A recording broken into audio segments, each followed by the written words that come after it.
We're recording, so whenever you're ready, we're gonna Push head. the button. And is Charles on the phone? Charles, are you there? I am here. It'd be good to know who was there. Okay, we'll go around the table and so you can get the voices. Yeah, come on up closer. I'm Todd Lundy. Carl Madsen. Leanne Thompson. Nadia Gardner? Julia Decker. Ian Sisson. Linda Eierman. Lindsay Smith. And Lindsay Smith. Okay. Sit here. Sit here. Come sit. This end of the table is not members. All right. The first thing in our agenda is to review and approve minutes from the last meeting. Are there any changes to the minutes? Do you have anything, Charles? The minutes? I do not. Nothing? No. Move to approve the minutes as submitted. I hear a second, Charles. I'm sorry I didn't hear The motion is to approve the minutes as submitted. Okay, I second that. Okay, those in favor say aye. Aye. Aye. It's approved. Minutes are approved as submitted. Second order of business is the review of the of my report on our meeting up in the committee-wide meeting, and I have that prepared. The main thing with that was the reports from the various subcommittees, and so I'll just repeat those as I got them. Clattson Plains chose not to meet. Lewis and Clark had no meeting. Northeast Citizens Advisory Committee chairperson, I think she's chair anyway, she's a liaison, is Cheryl Johnson. And their concerns were about climate change, lack of transportation for healthcare and emergency evacuation, lack of affordable housing, and zoning that could be more accommodating to agriculture. Their committee has two farmers on it, that's their subcommittee. One is a dairy farmer and one's a vegetable farmer who sells at Sunday market. The majority of Browns Mead is below flood now, so as waters rise, flood problems will be compounded. Southwest Coastal was my report, and I pretty much just reported exactly what we had moved. I will run through that briefly if you wish. Now, had these other committees met on agriculture yet, on goal 3? Yes, this was a discussion of agriculture. Oh, okay, so we're behind again. Yes, we're behind, but We're not that behind. much, because they're going to continue to discuss agriculture at this meeting, although I'm confused about that. Is it going to be So timber or let not? me try to clarify. So the other committees are all meeting on goal 3 this month. So you meet on the third Wednesday of the month? Yes. And the other committees meet on different regularly occurring schedules. Everyone's discussing goal 3 this month, so you're not behind. So we'll be on timber next month. Goal Correct. 4. Forest Goal 4. Yeah. Wouldn't it make sense for all of the regional committees to finish their discussions on a particular goal before the countywide one discussed it? I think they're kind of moving in that direction, so that's part of the reason for the hiatus at the year end. Okay. Also, don't forget that the recommendations of each planning area for each planning goal will go to the countywide committee for review. At the end. So they're not going to make any decisions before everyone has had a chance to submit their feedback. Right. But they also need to review the goals. Okay. Any more questions on that? Southwest Coastal, I reported on the 3 aspirational goals that we stated. Correction of the delay in permits. That was correction to say that we don't want all types permits delayed, but just those that pertain to exterior. Capacity of sewer and water districts to be considered in future development approvals for development approval, and desire to limit short-term rentals in a way similar to Cannon Beach and others. We passed 7 resolutions, also aspirational, and if you don't recall, just run through them. They were a limit on short-term rentals, protection of views, planning and zoning should consider economic impact for local infrastructure, water, sewer, infrastructure, storm drainage, and road maintenance. And those were the things that we discussed. Jewel. Elsie Jewel reported need for more residential property. The housing in the area is aged and inadequate funds exist for upgrading it. For example, the new deputy sheriff and his wife can't find housing, and I think they have 4 or 5 children. Traffic on Highway 26 is a concern because it's dangerous. They need more passing lanes and turnouts. Homeless and other campers are in the woods, starting fires even in August, and this is a concern exacerbated by climate change. Then the next thing on the agenda there was a presentation by Clattson County Soil and Water Conservation District, and just a few highlights from that. There are 45 water conservation districts in Oregon. 13 have a tax base to support them. Ours does not. Consequently, ours operates with a part-time director, like a day and a half a week. This organization offers assistance in grants largely to farmers to fund projects such as cleaning up toxic areas in their farms or conserving water and soil. Also, it includes flood control. Any questions on soil and water conservation district? If I could just add, the county pays $6,000 a year. That's our financial contribution to that organization. Okay, and they get some contributions elsewhere.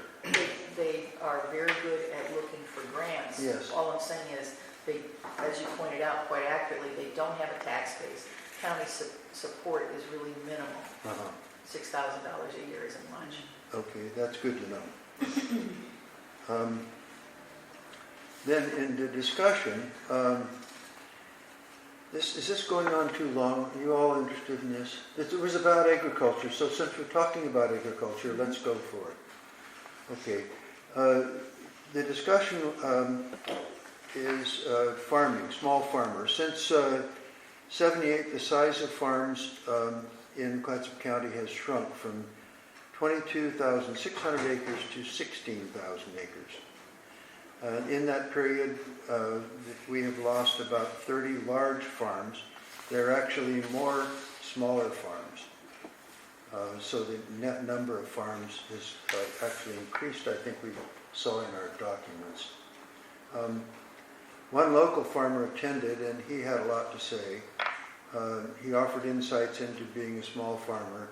Zoning is set up to accommodate large farms and largely ignores the small ones. That's a concern that he has that we probably should address as these subcommittees. Need for more than one house on a small farm to accommodate help. That's possible in the existing ordinances. I don't know about the county's interpretation of the state ordinances, but the state does seem to allow that kind of thing. Dairy farmers, and here's the big one, is the juxtaposition of residences and farms. The dairy farmers spread manure, liquefied manure on their pastures, and the odor is so bad that one gentleman said they couldn't even use their yards in the adjacent residences. And we're losing you, Charles? Are you there? No, not yet. You're there? Okay, good. just a lot of noise coming in from the phone. I wondered if that was something. It's French. You're not having a shooting war over there, are you? God, I hope not. Not yet. Changes in zoning must consider additional dwelling suggestion that new homes have deed restrictions that stipulate that they are moving into a rural area. I don't know, I didn't know what that was about.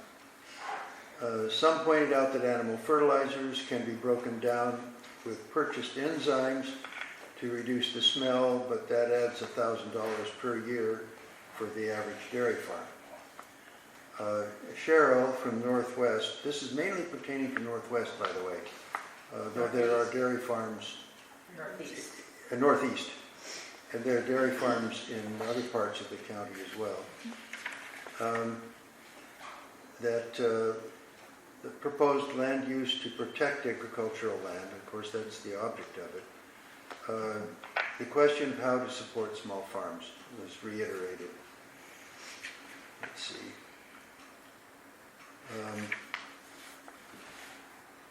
The county must be vigilant to prevent breaking up of larger parcels which are in good farmland into subdivisions, and that's of course something that the whole effort is about. Another voice suggested that farmland should be allowed to be fallow. His complaint was that if a farmer dies or becomes ill, he's only allowed a year, I think, to have the farm be fallow before it somehow somehow he loses the farm. I don't know, maybe Special you can tax explain assessment, that. maybe, because you have to be Probably. bringing in profit. The special tax assessment. Yes, So it doesn't that's have to it. do actually with planning. No, it is the assessment. It's assessed, yeah, so So you that's lose it. you could potentially lose. That's the 1 year, only 1 year. He said there's a good chance that the person would then be motivated to sell it, and maybe even sell it to a developer if he could, so that Well, the developer's still going to have to go through whatever it takes Right. to make the Develop it. zoning, yeah, Right. and that's a very high bar. Yeah. Very, very difficult, so, but that's the point, that it is difficult, to maintain To his convert it. farmland. yeah, to convert it. And Okay. maybe the motivation to sell is a good thing, since that would sell to another farmer who would actually farm it.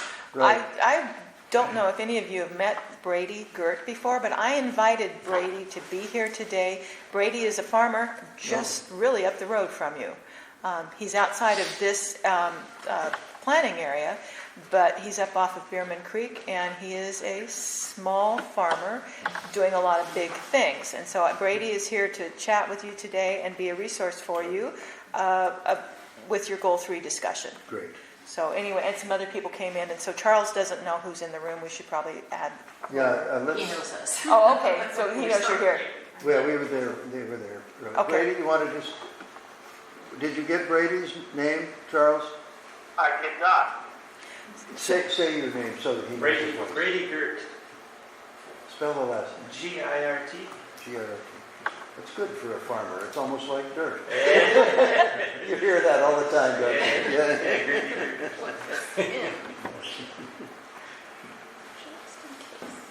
And I don't think I caught your name. Could Oh, you? I'm Leslie Smith. Leslie Smith. Leslie Smith. Thank you. Okay, one last observation. This is a personal observation. We in Arch Cape are, I think, quite different from much of the rest of the county. At one point, when I was pointing out that we wanted the taxes to be spent more here on infrastructure, the representative from the Clattson Plain area said, just gave me a little shot. He said, well, you folks down there are the rich ones. You need to pay for us poor people up here in the north. Oh, that was Robert, wasn't it? Yeah, it was Robert. He's just, That's the way Pulling it your is. chain. he is yanking your chain. Yeah. That would be Robert. Yes, Yeah. Robert is fairly well-to-do. Don't let him fool you. Oh, is he? Yeah. He looks like he just came off the street. I actually don't think we should make assumptions about people's I know. financial situation. He is land rich, but he's actually not. Anyway, let's not talk about right. My observation is that we have many concerns that are not shared by other rural districts. They'd be shared by Cannon Beach, maybe a couple other communities, Short Pines or whatever it's called. Surf Pines, yeah. They are Short Pines. There is a short pines. Yeah. Those are the pines. We're concerned about views, and most of the rest aren't. We're concerned about short-term rentals. Most of the others are not. So I think we kind of stand alone in lots of these things. And they stand alone in other things. And what? And they stand alone in other things. So Yes. it's like each one, Yes, that's the yeah, whole point, right? right. That each area has their own interests and Like today, concerns. do we have any agricultural land at all in the southwest coastal region? We do. We do. Well, I'll get to that in my background report. Oh, okay. Okay. That's why we have the map. Yes, And we do. then the other thing is protection of trees. I don't think that's something that is held very high regard elsewhere. So that's the end of my report. Any questions, observations? You don't have a necessarily place for the public. I got an email from Ginger Salkowski who said, Ginger Edwards, sorry, I'm dating myself, who said that she had applied to join this committee too. Do you know anything about that? Because she's certainly a farmer. The Southwest Coastal? She's not in this. She's not in this area. She'll be in Seaside Rural. If she's applied on time, then she would be in the Seaside Rural area. She is Okay. well and thoroughly in the middle of Seaside Rural, Okay, good. along the county line. But anyway, she would be in the Seaside Okay, Rural thank you area. for orienting me to place. Always a challenge. Okay, now I know. But I have no idea if she applied in time. I don't know that. I'll ask. Okay. So moving on, staff. Questions? Any questions for the staff? What is this about discussion of road improvement requirements? So I don't think that's on today's agenda. That would be last month's agenda. Oh, yes, I'm looking at the wrong agenda. Okay. Let's go on then to goal 3. Do you have material for us from goal 3? I do. So at the last meeting, I passed out the background materials for Goal 3 with a cover memo explaining what was in the background materials and what we would be discussing at today's meeting. So I will spend a little bit of time going through those materials just to highlight some points that I think are important. And to answer Linda's question to begin with regarding whether there are agricultural lands in the Southwest Coastal Planning Area, the answer is yes. We don't have any land zone. We have the zoning map here on the table of the Southwest Coastal Planning Area. The green areas are mixed farm forest zones. That's the AF zone. So they can be used either for agriculture or forestry or whatever other uses are defined in the zoning ordinance. We don't have any lands in this planning area that are zoned EFU, so no exclusive farm use. We also have quite a bit of land that's sort of light gradient to the east of the planning area to the east of Highway 101, I should say, is the F80 zone or the Forest 80 zone, which is predominantly used for forest purposes, but can be used for farm use as well. So with the background materials, I'll just run through a few important points. The background report is what I'm looking at right now. The statewide planning goal 3. Hello? Yes? Hello? Charles? So I had a question for Ian. If the F80 land was used for ag, would it require a zone change? No. No, it's a permitted use. Okay.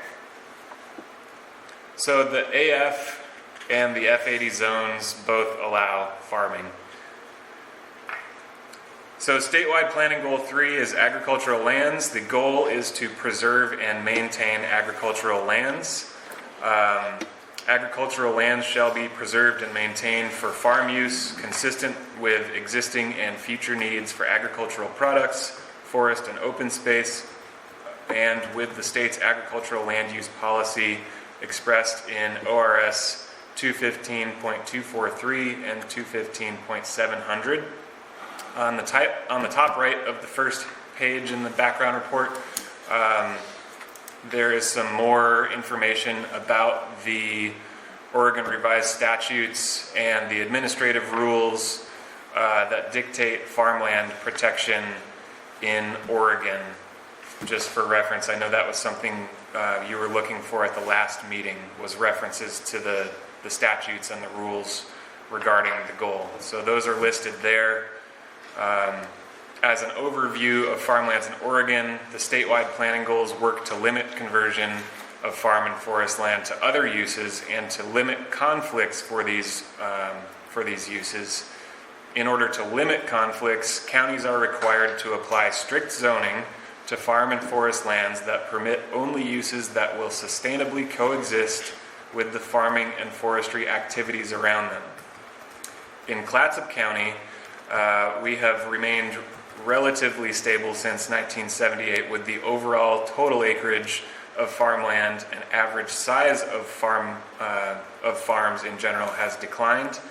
As land values are rising and the shortage of affordable housing continues, there is increasing pressure to convert farmland to non-farm uses.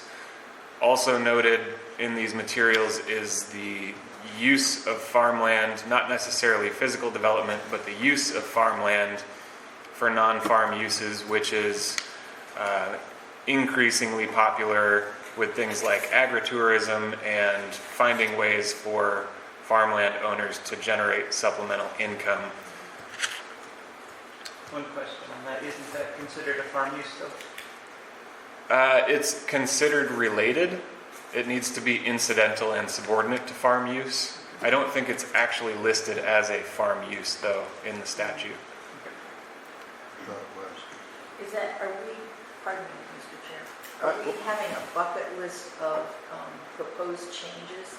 Because if a legislative change would be required to make that, then the county would operate from a change, because you're referencing the ORS, right? So if this group decided that it wanted to support agri-tourism, one thing it could do would be to suggest that such a change to state legislators. Mhm. To Okay. make it possible for it, because we do already have a pretty Well, but- extensive agritourism element to our, Yeah, but if it has to be subordinate, Yeah. and that there's a burden of proof there, of Right. a demand for a certain kind of effort. If we just wanted to support it and highlight it out, if such a thing would be possible, if the group decided it wanted to. I mean, it doesn't happen automatically, but an interested legislator may be willing to promote that idea. And if the group thought it was necessary or advisable, a list could be formed of such proposed legislative changes. And then the county would respond to that because it's a state law. And otherwise, there isn't a way to change that because you are bound by the state laws. That's all I'm Right. suggesting. It would be possible to have a list of such changes if the committee desired to do so. Okay, I think maybe, if I understand the process, that kind of recommendation will come later, or will we? You could make a recommendation like that. I will say with agritourism or really any other farm use, removing some requirement to ensure that the farm-related or non-farm use is not incidental and subordinate to farm or forest use would be a very heavy lift. It's a heavy lift. Just noted, but such things are possible if the committee wishes to have its impact felt. Right. And thinks it's possible to do that heavy lifting. Yeah, I don't think that'll come from this committee. Okay. Okay, carry on. I read an awful lot about agritourism in the materials we were given, so this is not like something that hasn't been considered. I No. mean, Right. I read that land use applications may or may not be required, and, there's what the application should address, and so it seems like the subject is out there. I don't know that there needs to be a law change. So the I'm not Senate sure. passed Senate Bill 960 in 2011, which permitted agritourism and other commercial events related to farming. And so the definition is a farm-dependent activity that is incidental and subordinate to a working farm and that promotes successful agriculture and generates supplemental income for the owner. So Clatsop County just adopted new language in the zoning ordinance to permit agritourism in accordance with Senate Bill 960, and that happened, I think, just recently. The bill was passed in 2011, but I think we adopted agritourism standards 2018. in 2018. And there was a committee that worked on that too, so they had a Yes. whole committee of farmers working on that. And it's And also, we've talked about that a lot in the planning commission. like, Yes. So what was the reference to the definition that you just gave? I mean, Incidental and subordinate. yeah, I mean, what, That's is state that an law. ORS reference, or? it is in the ORS. It is also in our zoning ordinance. We have an adopted definition of agritourism. Oh, that expands, okay. What's the ORS reference? I do not know off the top of my head. I would have to look. Okay. I would have to look for that. It's not listed right here in front of me. Sorry. Okay. So agritourism is permitted as a conditional use in the RA1 zone, the RA2, the RA5, the RA10, the EFU, and the agriculture forest zone. So the only one that would apply here in Southwest, I believe, would be the AF zone. We don't have any RA, do we? No. No. I think they've got coastal residential, F80, coastal residential. Yeah, there's some parks, recreation management.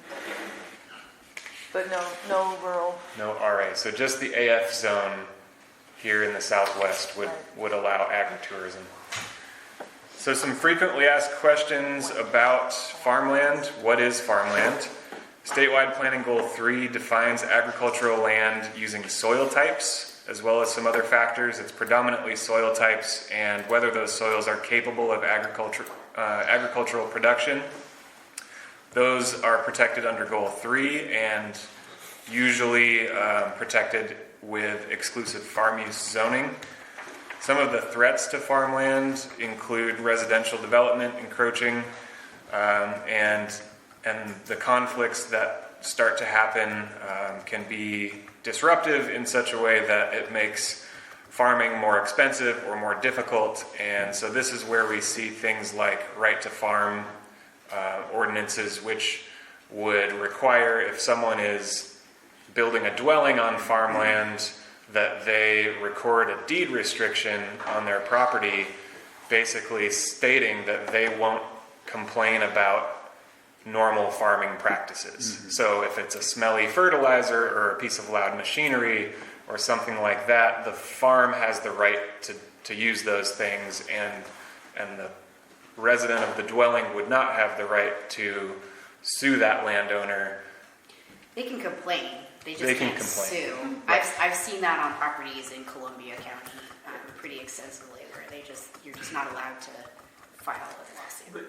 But there is it looks to me like in the ordinance that you can sue based on hazard to public health. So for example, pesticide use. Traditionally, it was interpreted that you can't do anything about it, and the farmer just kind of says, hey, this is what we've done, we're going to keep doing this. But 2019, we know more than we knew in 1950, so you can actually pursue it on a safety. So air and water Safety quality. clause. Okay. Yeah, safety or environmental are not protected by the right to farm. But That's a common very- loophole, like in Measure 49 claims too. Like if it's health and safety, then there's like a loophole to it. Yeah, I think that's important to the planning because we've got the issues of pesticide and the issues of dairy smells and everything. The dairy smell might be one that, that, for example, in Europe, there's ammonia, the smell comes from the ammonia that's released into the atmosphere, which is essentially the nitrogen going into the air, and it comes with everything else, and that's an environmental indicator. And there's standard practices where they inject right into the soil instead of throwing it out into the air. So, something like that is something the county could, if you're innovative and we're innovative, then we can regulate smells based on environmental, and pesticides are an obvious one because of health, water systems and all that. So they can be regulated, just we need to take a different route than saying, we're worried about this or something. And with that said, one big component of Goal 3 is that that conflicts are avoided and that farming isn't made more difficult or more expensive.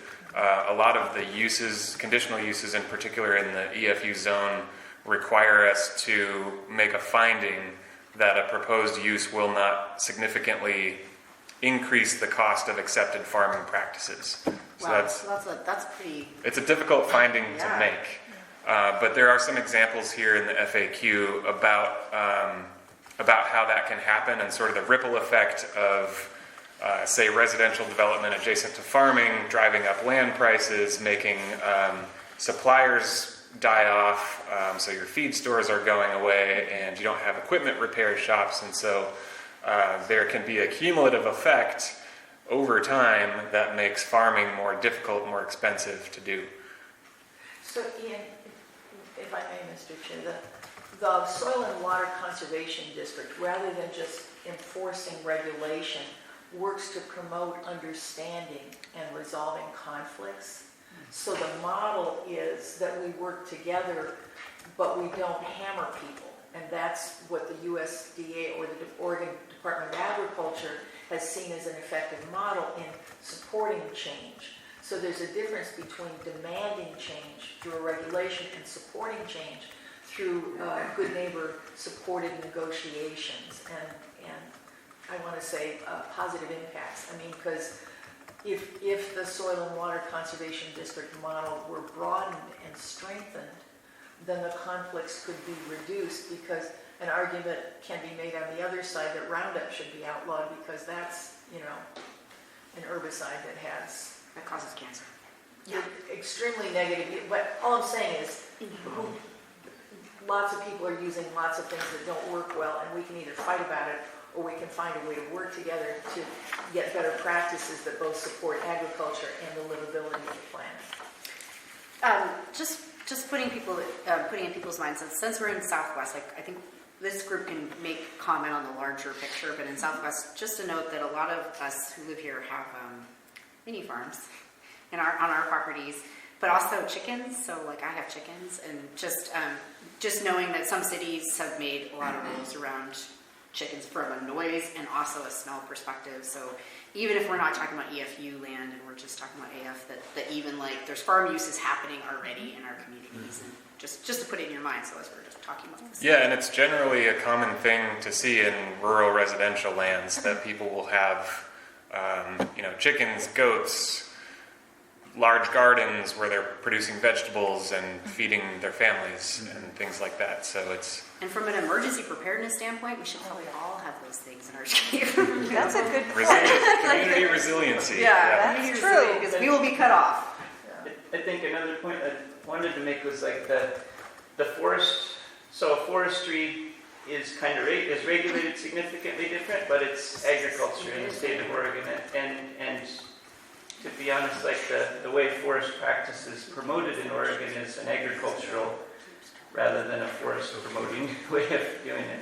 So I mean, they're doing plantation style, which is essentially agronomy rather than agroforestry, for example. And so when we're talking about agricultural practice, we're specific, in this region, we're really talking a lot about what's happening in the forestry.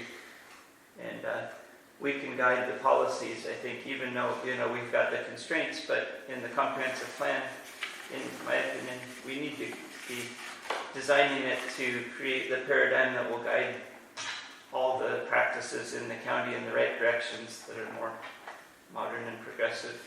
Forestry is our next topic, Yes. but not today. But Not the county today. is dependent on what the state rules are. so the county can't make rules. I think we got to keep with the ends.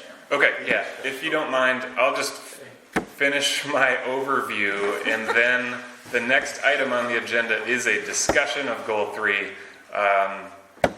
open for everyone. So I'll just quickly finish the things that I've highlighted here, and then we can move on to the discussion.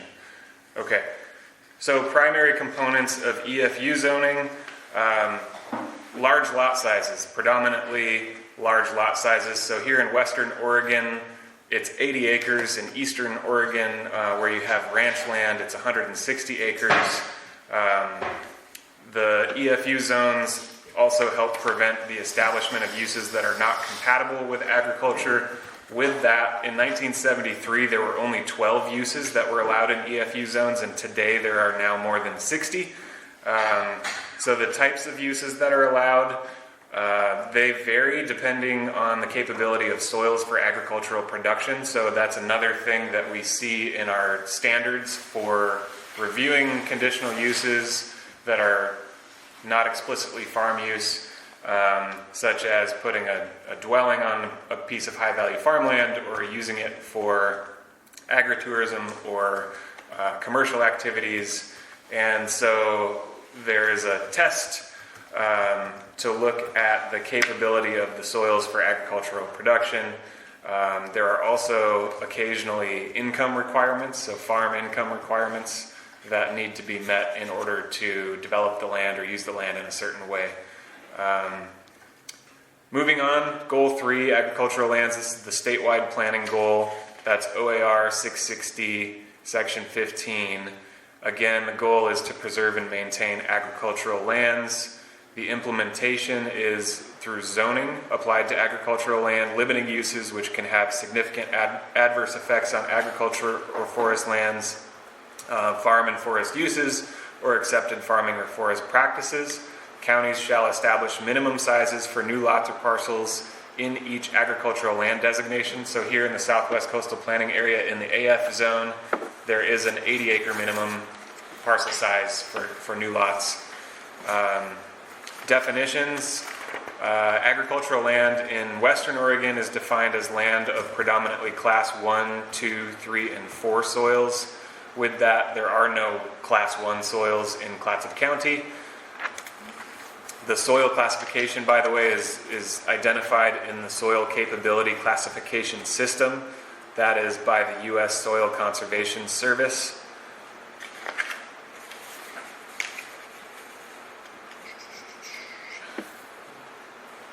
Skip another couple of things here. The next item in the background materials is the Clatsop County Goal 3 countywide element. This was adopted in 1980. Is this actually the comprehensive plan for the county? And how many pages? I couldn't figure that out. Is it just these first couple pages? No, it's the whole. Oh, okay. It's the whole thing up to this soil map here. Okay, but So- there were no goals. There is not a clearly stated goal or set of policies. It's That's right. it's really a background report. And so this is something we discussed at the last meeting, where we have currently our comprehensive plan is predominantly background reports. Yeah, so we're looking to establish some goals. Got it. Correct. So what we would like is a goal, a set of implementing policies, and it's still important to have a background report, but it wouldn't be adopted as part of the comprehensive plan. It would be adopted by reference. So to review what we currently have in the background report, it was noted that farming in Clatsop County has declined in the past 15 to 30 years. That's from 1980. The future does not look particularly bright. Overall, this background report is pretty bleak on the outlook for farming in Clatsop County. So something that I think would be good to discuss is how much of this background report is still accurate and relevant today, and how might it have changed with some new crops that are now allowed to be produced under farm use and accepted farm practice, such as marijuana and industrial hemp. So those are things that obviously were not addressed in the background report in 1980. but those are definitely growing industries in Clatsop County. So So we have a 2016, 2017 report in here, that is coming up. which is pretty much what I read because it seemed much more current for background. And it is statewide, however, it's not. I It's not understand that, specific to But it Clatsop did break County. down in some of the charts what was done in Clatsop County, very little. Right. As far as, well, and that was looking at things like dwellings and non-farm uses. It wasn't looking at farm use specifically. It was looking at things that might conflict with farm use in that report. I think what we should do is let Ian finish, and then we'll have questions for Ian's report, and then we can have general discussion after that. So small farm sizes interspersed with rural tracts, difficult terrain, a wet climate, competition from other land uses. Those are things that were identified as working against the consolidation of large efficient farm units, which is what is stated in the statewide planning goals in Goal 3. That is sort of what they're looking to protect and to encourage, is large tracts of farm units. But given those characteristics outlined here, it's difficult in Clatsop County. We have a pattern of small farms producing a low income stream, often with the operator working in other employment part-time, and they anticipated in 1980 that that would be likely to continue. I think they probably were looking at fishing as something that farmers were doing other parts of the year. So there's a set of findings here. The question I would have is which of those are still relevant between now and 2040? Then we go on to a longer background report which looks at trends and facts and lot sizes and what types of crops are being grown. It pointed out that the major farm uses in Clatsop County were dairies, mink farms, and grass seed. And so the question would be, what are some of the major farm uses today? And are they successful? Are they struggling? Is there interference being caused by other types of development or use? The types of people who are farming is also looked at here in the background report. What they found was the majority of farms are owned by older residents. I think we've been seeing Okay, we knew it was going to just happen. lost power. Just for how long? We're back. Are you still there, Charles? Charles, are you there? No, you're just plugged in, it's on battery. Charles? But the Wi-Fi. Oh, you gotta use the Wi-Fi. He might have fallen asleep. Oh, Good thing you're sitting this whole meeting. who knows how to get him back? If you don't. It'll take a couple minutes probably. Yeah, it'll take a minute for the. Did you get into Wi-Fi with that number? Yeah. Now it works.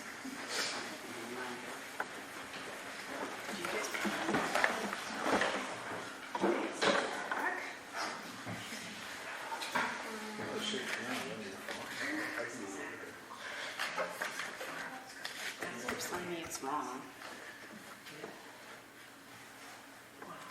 Is that big background report on the website, on the conference website? Everything is now. Find out. It's on the agenda, I couldn't quite figure out the links.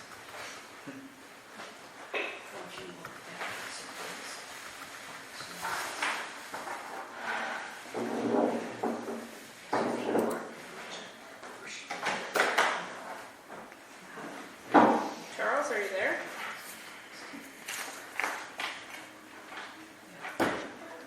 It says it's connecting. I'm not getting anywhere yet. Oh, but it's probably. It's just spinning. But did you just put in capitals? Yeah, I had it. 911, no spaces, just dollars. For some reason, mine's not showing up. Mine's not working.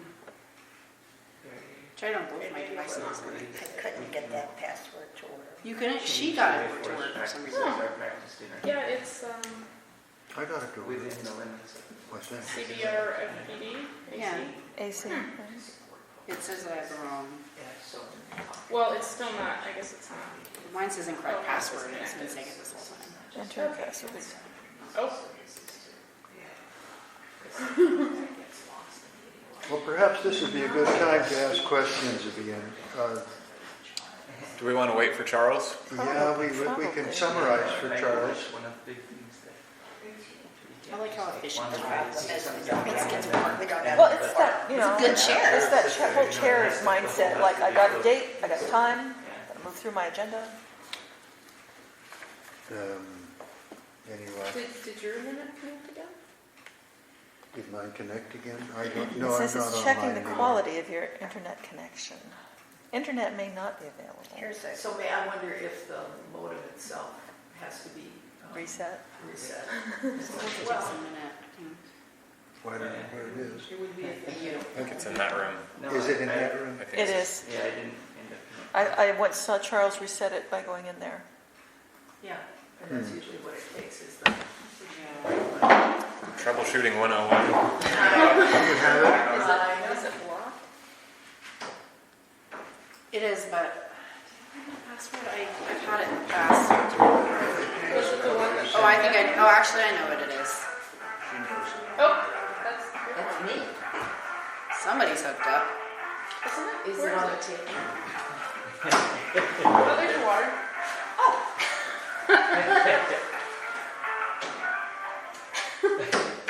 Well, the password works, but it doesn't like the internet quality. Yeah, it's. You have There's the old no one? connection right now. Try that. Nope. Nope. So it's a real phenomenon. Office folks say a story about what it's like to live here. You should be there, Joe. he's probably wondering what is Thank you going for on. being here, because otherwise I wouldn't know what it takes. Well, it's the same thing at my house. I live in East County, and I mean, the internet goes out multiple times per evening. Per day here, it's I'm always getting dropped now. I don't bother to have Netflix. There's no point. I would Oh, never. really? It's that bad, huh? It's very bad. Yeah, I don't. Yeah, you guys. You can download to an iPad or something. Even just on Lewis and Clark Road, there's almost no internet. Yeah, no, the rural areas. You And get even outside. if you get the satellite internet, it doesn't really Yeah. work. No, you get outside the city limits anywhere in this county, and the internet is terrible. Well, ours is pretty bad, but I switched to cable because it's better than DSL. Oh, we don't have cable Oh, you don't have cable. in our neighborhood. Yeah, no, we're rural. We have I church. keep We're rural trying. too. Well, We're rural suburban. but it's. Yeah, you've got a totally different rural going on. You're rural. You guys live closer together than we do. Yeah. You should say you're backcountry. I guess. Backcountry. Hill folk. Well, I keep So trying, but same kind of it's got to symbols, take a since while we for don't someone have to do it. much. Of course. And it hasn't, yeah. Yeah.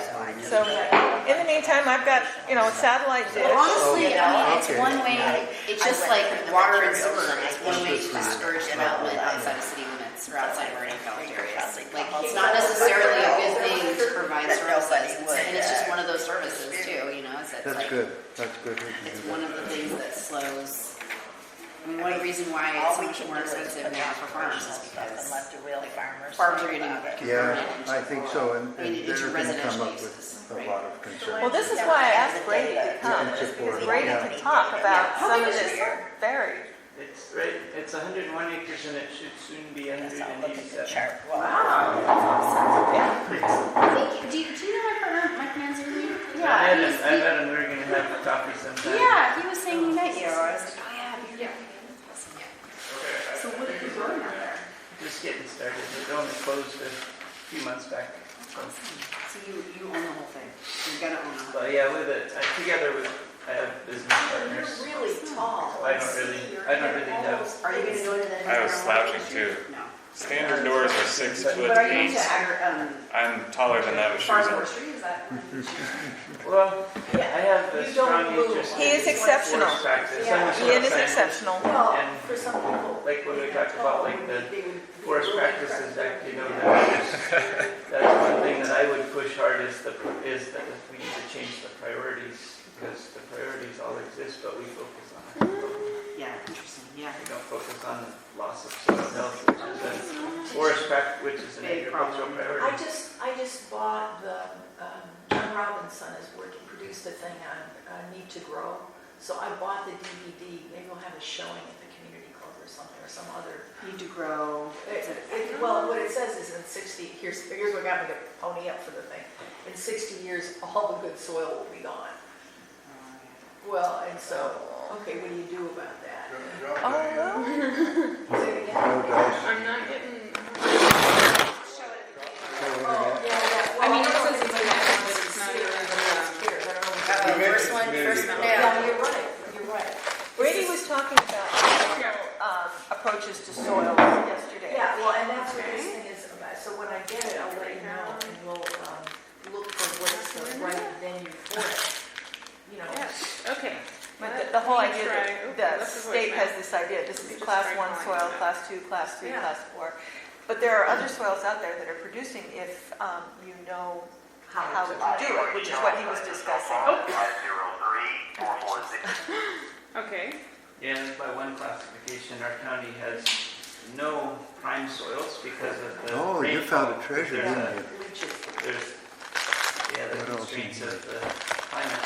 Yeah. But the soils are the same as they would be if you go, like, I think Clattson is the same way. Clattson has just a little bit too much rainfall to classify for any prime soils. So the exact soil that's prime in St. Helens isn't prime in Clattson because it rains too much. Even though it's the exact same soil type and characteristics. yeah. It's kind of interesting, but And who cares? I mean, depending on what you're growing, different things need different types. Well, Right? I mean, But this, I really want to share this DVD, and we'll see if it's at the community club for the hardcore farming fans, or if there's some other meeting to talk about it, because that's, they had, Hi Charles, Energy it's and farm Lindsay. We stuff. had a bit of a power outage here, but we finally have the internet back. So if you could call my phone back. Yours doesn't seem to be on, maybe? maybe you can watch it for free Oh, from here, the yeah. 11th through the 15th. And so that was yesterday. Okay, he didn't pick up. No? Let's just I could finish the background report stuff, and There we go. we can see if we get I Charles. think we'll just proceed without a quorum. And I don't know what that, too many motions we have, but we can cover them. You can defer your motions, or you can just, by consensus of the group who's present, and not do motions today. It's okay. It's just You information. suppose we could do them and then have Charles approve them? That's No. not That doesn't typical, work. no. No. Yeah, let's just defer motions and just have your discussion, because then you can come back to it in your meeting time if necessary. Okay, let's pass that down. You guys all need some- Okay, so in the background report for the countywide element, goal 3, we have the role of agriculture. There was a study done by the OSU Extension Service looking at an input-output analysis of Clatsop County. That was back in 1977. So the figures that it showed indicated that the portion of agriculture related to all the other different activities in the economy was very small, and that there were no, they pointed out that there were no agricultural processing enterprises in Clatsop County, except for preliminary processing of milk and meat. There were also very few supportive businesses for agriculture, such as butchers or feed stores and tractor sales or farm equipment repair shops, things like that. So overall, the findings of the role of agriculture were that the economic importance of farming is minor compared to other sectors, and that the cost of farming is higher here because of our isolated location and lack of related resources to support farming. And then we have the economics of farming, and there was analysis looking at the value of agricultural products compared to the rest of the Tillamook-Clatsop-Columbia region. And so Clatsop County produced about 10% of the total output of the Tri-County region. Soil suitability, as we were just discussing, is generally poor due to climate, and the suitable areas are those close to the estuary or in a floodplain. That's where you typically find the best soils for farming in Clatsop County. Related to that, with climate, we have a climate that significantly limits the potential and diversity of agriculture in the county. However, the background report also points out that the mild climate is beneficial for dairying and for peas, lettuce, and other cool weather crops, providing the excess precipitation is able to be drained. But overall, the finding for this climate section was that the combined climatic condition of heavy precipitation and a lack of sunshine in the county seriously hampers farming because it limits the diversity of agriculture in the county and shortens the growing season. Charles, is that you? Charles? There he is. I'm here. Okay. Okay, good. Welcome We back, got him back. Charles. We got you back. I figured you just got tired of me listening. Well, we had a power outage. Then we have Well, we're back on now. Let's just proceed. Okay. Then we have a analysis of the state land use policy, and again, the purpose of the county-wide element is to ensure consistency with state policies. And then there is an analysis of minimum parcel sizes, talking about what kind of farms are existing and how big they are. And the conclusion was that the median parcel size of all farms in the county was 60.5 acres. Moving on to the 2016-17 Oregon Farm and Forest Report produced by DLCD, issued in January of 2019. It is looking again at the efficacy of Oregon's farm and forest land protections, and it is going county by county to look at what types of land use decisions have been made that might affect the ability of farmers to continue farming and might affect the cost of accepted farming practices. The conclusion of the report was that the state's policies are working and that conversion of farmland to other uses has been significantly slowed down since the requirement that counties have comprehensive plans addressing goals 3 and 4. The last section of the background materials is a research report on farmlands in Oregon. Struggling to find where that is. There it is.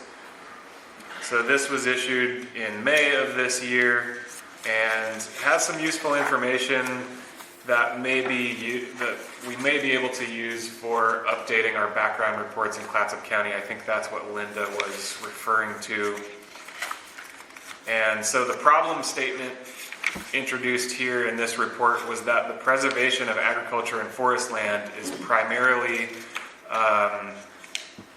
is the primary objective of Oregon's land use planning system. However, since the inception of Oregon's statewide land use planning program in 1973, there has been concern that there are lands currently protected for exclusive farm use, forest, or mixed farm and forest under Goal 3 and Goal 4, which have actually been miszoned due to low quality soils and limited potential for agriculture or forestry use.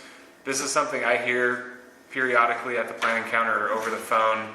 A property owner or a prospective property owner will call in and say, can I get a zone change, or can I get approval to do this non-farm activity or development, because while you've zoned that land for farming, it's not practical. So the report looks at the validity of that argument and provides some recommendations for further research, and it provides some analysis of what we currently have as far as soils and zoning. So there are some useful maps and figures there.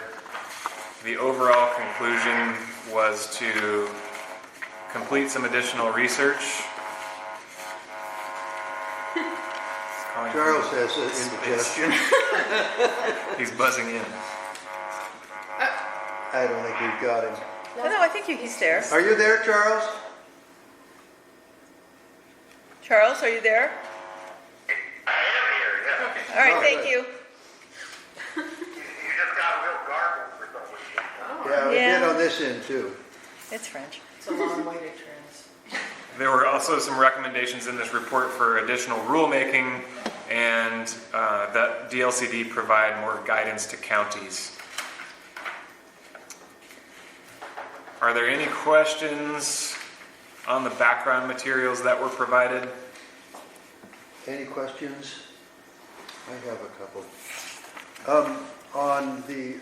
In the county documents, there's a chart that shows that land dedicated to agricultural use bounced up, and the general trend is downward, but it bounced up in 1959 and 1974. And I wondered if we could determine why it increased in those years, and maybe that could happen again, or we could learn something from history. Unless it says something in the background report about that, we probably don't have good access to that because it's so old. It's Yeah. really very dated information. One thing that's come out of some of the other CACs that have been tackling this had to do with questions about the conversion of agricultural lands to other uses and what happened and how it's happening. And we came up with some ideas about what we think might be affecting the downward trend where we're losing some ag lands. One of the things we considered was Measure 49 claims, which very frequently are on AF or F80 zoned lands, and people who have had them in their families for a long time have attempted to do subdivisions, for example, large ones even, on these F80 or AF zoned lands. We don't have a lot of those in this county. We have like 2 or 3 that were successful, though, that converted resource lands to residential use.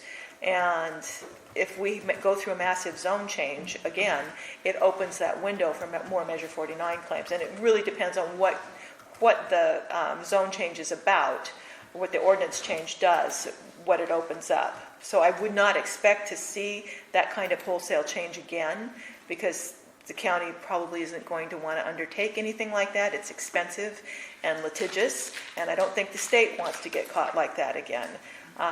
But we did have some conversion of resource lands due to Measure 49. So some subdivisions, every now and then, as Ian mentioned, somebody challenges the soils and says, hey, this really isn't this type of soil. That one's tough. People have to go out and hire consultants to prop up the findings that the soils are not correct. I haven't seen that work locally. I know it has elsewhere. Is that the county's responsibility or the No, owner's? that's the owner. If the owner wants to change, if the owner wants to challenge the soils maps, that's up to the owner to do that. The county does not do that. The burden of proof is on the applicant. Correct. Right. Julie, All would you those- explain the Measure 49 briefly? Measure 49 was the response to Measure 37. Measure 37 was passed by the voters in 2003 or 4, right in there someplace. And basically, it was a type of claim that basically what it did was envision the zoning ordinance as being a type of taking, and that people who had owned property for a long, long time were due compensation for ordinances and regulations that had been approved on their properties that limited their ability to do things that had been enacted since the time they owned them. So the poster child was a lady, Dorothy English, in Multnomah or Washington County, I can't remember. Or Clackamas. It was metro area, and she had several hundred acres, I believe. And anyway, I can't remember which organization she worked with, but basically they brought Measure 37, and this poor elderly widow had all of this fabulous prime farmland that she couldn't really farm and make as much money on as she could if she had subdivided it. So that was what ended up happening. So she was the poster child. Anyway, Measure 37 passed because taking somebody's land and then telling them they can't do something with it is wrong. I mean, Without just compensation. without just compensation. Well, according to that law. I don't- According to the way that law Yeah, did. according to that theory. It's only pre-existing owners. Pre-existing owners, but there was also People who some, subsequently bought it well, after. so it was also, could follow through families. If you had inherited it, for example, and you could show the direct line of the family passing through to the family, then that counted too, but not to the same degree. It was a very complex law anyway, and it had some loopholes in it that allowed some things that the voters did not intend.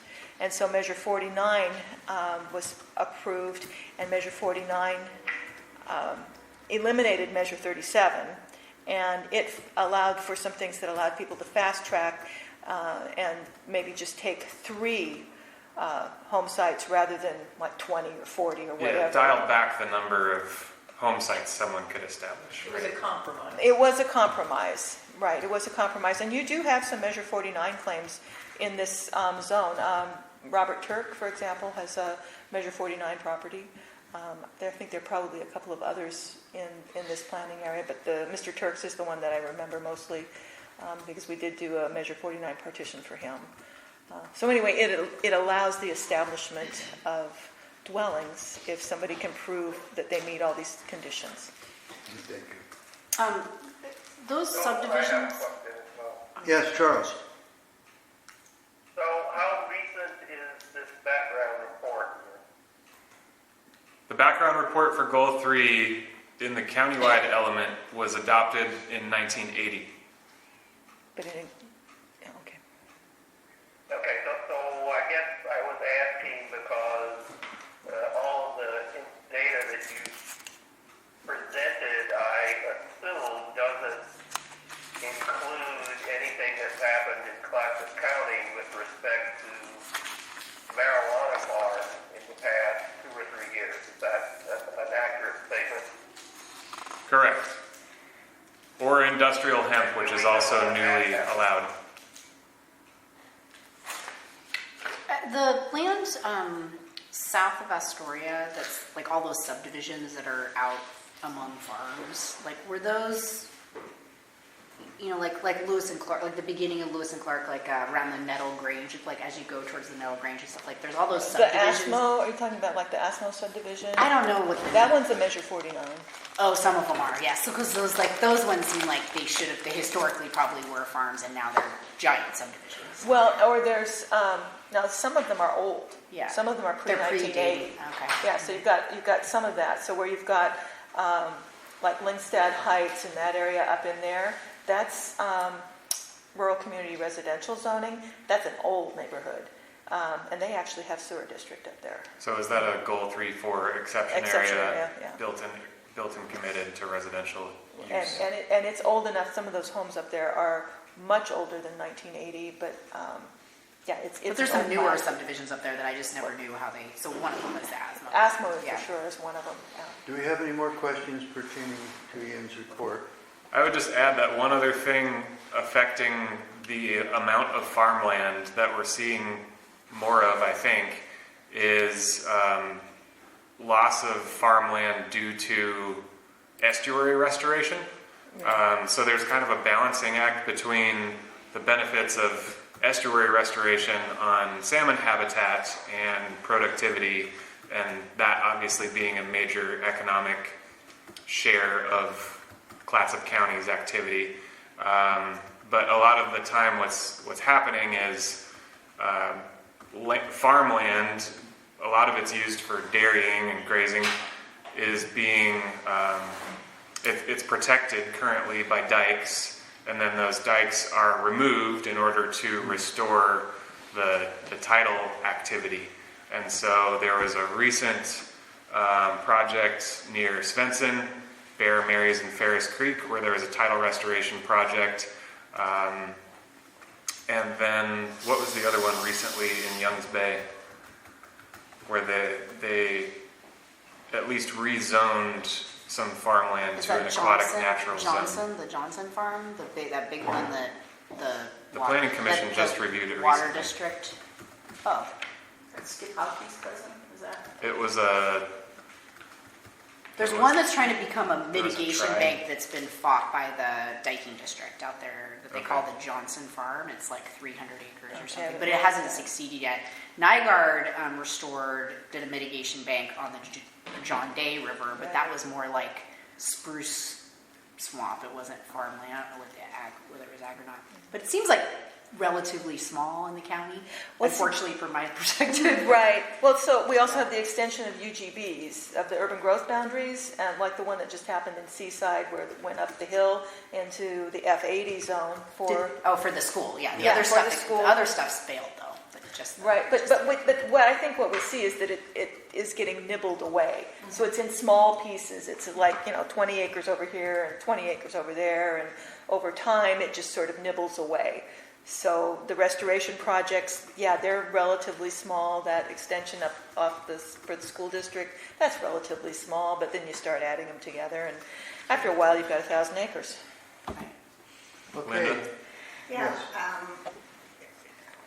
I would just like to point out that the report here seemed to focus almost exclusively on farm use of agricultural lands, and the goal seems to define agricultural lands as having farm use, forest, and open space. So there's multiple reasons to have things zoned agricultural land. So the fact that the farming isn't that big or it's being taken by estuaries doesn't diminish the value of the land as being rural and preserved. And I think that we need to just come up here with, this is the aspirational portion of this project, and we're trying to come up with some goals. And since we don't really have many specifics in this region, we're good at goals today. So I was just thinking to start out with an actual substantive discussion or point that the first goal should be similar to the state one, is that agricultural land should be preserved for the value it plays in providing food and health needs for Clattson County and all of Oregon, and for the value open spaces provide to the environment and our quality of life. I wonder Isn't if you that use what we're looking for the here? word open space seems like it's getting a little outdated. It seems like natural areas seems like what people. I wonder if because I think of open spaces as being it has no trees, right? Open spaces like views. I'm just using versus. the, Well, I know. I'm just. language in the OA. Oh, exactly. No, I was here. just suggesting. It just made me think. I was like, should it be open spaces, or should it be like the natural areas? So that includes, forests as well as A spruce swamp. a spruce swamp. My favorite thing. We're only talking about agricultural, but we can throw forest in, it's fine. Well, but didn't you say in the It list did say already was forest, forest, right. and for north southwest, that's actually important. Right, it is. Right. It seems like it's really beautiful the way that's written, but then something like maybe the open space is left that way because that was 1979 or whenever that was written. Well, see, And- that solves the low quality soil issue too, because there are agricultural lands that are not that good for farming or dairy, but because they have low quality soil, but they're open space, and we don't really want them built up, do we? I mean, we like the fact that we have the wide open spaces. Yeah, I was meaning more like that the open space in 1979 now would maybe translate into a wild space or a space that has a diversity of ecosystem services. So it's not, like you could consider, by that you could consider the forest land as open space, but I think our intention would be more that it's wild, unkept space or something. Does that make sense? Wild, So- unruly space. Yeah, like if it's a plantation of trees, it's not necessarily the 2019. It's not a forest. Yeah, forest. It's a tree farm. Yeah. Well, Well, that's what we've got I a lot had, of. Yeah. when I lived in the north end of Cove Beach, a neighbor clear cut, and the untreated forest turned into brambles and scotch broom and tansy ragwort. It was not a forest, it was a bunch of invasive weeds. So you can say that's what you want, but land takes management, or it turns into something that isn't so great. Well, only if we mess with it in the first place. Well, And it's not being restored. people have property rights, and when there are property rights, we want to keep them, and when there's somebody else's, maybe we're not so eager to honor those. So it really depends on a perceiver, right? I think I agree with what you said, that it takes management, because we're in the, 2019 is not the time of preservation, it's the time of restoration. So, I mean, we don't have good soils in the mountains like we did 50 years ago. We've essentially degraded those, and the same species that flourished 50 years ago without care won't flourish now. Scotch broom is a colonizing species, or tansy is a colonizing species, and they colonize because the soil has been degraded so much that they're trying to reestablish the soil. So if we just hands off, it'll grow back in a lot different way than the intention. So I think the management part is really important to our comprehensive plan. You know, like, So in the statewide Goal 3 element, there are a couple of guidelines that I just wanted to point out. Planning guidelines. So these are not rules, they're recommendations, and these could be considered by the committee. So the first is that urban growth should be separated from agricultural lands by buffer or transitional areas of open space. And 2, plans providing for the preservation and maintenance of farmland for farm use should consider as a major determinant the carrying capacity of the air, land, and water resources of the planning area. The land conservation and development actions provided for by such plans should not exceed the carrying capacity of such resources. So I think that ties into the discussion about what's open space or natural wild space and how does it relate to effective farming. It ties into our discussion last time too about the carrying capacity of the region to handle short-term Development, rentals. right. If you're using their terminology, which I've never heard before, but. Okay, let's move ahead with some motions here. And I think if you want to make that a motion, Linda, I'll try to read it again. You want to make your number 1 a motion? I'll read this, and you tell me if I have it right. Agricultural land should be preserved for the valuable role it plays in providing food and health needs for Oregonians and for the value that open spaces provide to the environment and quality of life. Is that pretty much it? So that's Linda's motion. That is a motion. And Charles, did you hear that motion? Charles, wake up. Unmute. Well, I had to unmute, so the first half hour is what I said, but I said I second the motion. Oh, you did? Oh, good. Okay. Then those in favor of approval of this motion, I say aye. Aye. But we should include something about forest. We left the word forest out. Okay, let's put forest in here. Where do you want it? Let's see, agricultural and forest land. How about that? Forest and open spaces provided, yeah. How about that? Just Let's see, where does it say open space? Open forest, that forest and open spaces provided. are we in the overview now, or we're in the discussion? We're you can discuss. Discussion. We're discussing, but we're putting out motions for these aspirational goals. So, do you have anything to say about that? I think Linda's got several. So what we're doing is we're collecting, so not all the committees are making motions and voting on them, but the Southwest Committee has adopted a practice of making motions and voting on them to send those recommendations to the countywide committee. And so Todd has been relaying the motions that are made by the committee and sharing those with the countywide committee so that they can consider them when they go back to create new goal and policy language. That's correct. Yeah, and that, I think that's a good way to go about it. And the Northeast, while they haven't been making motions, they've been making recommendations that are similar. So, Linda, shoot another one at us. All right, well, I just went through the materials that seemed the most current and the most comprehensive, because the details, we have no data for the new current data for the details and no experience.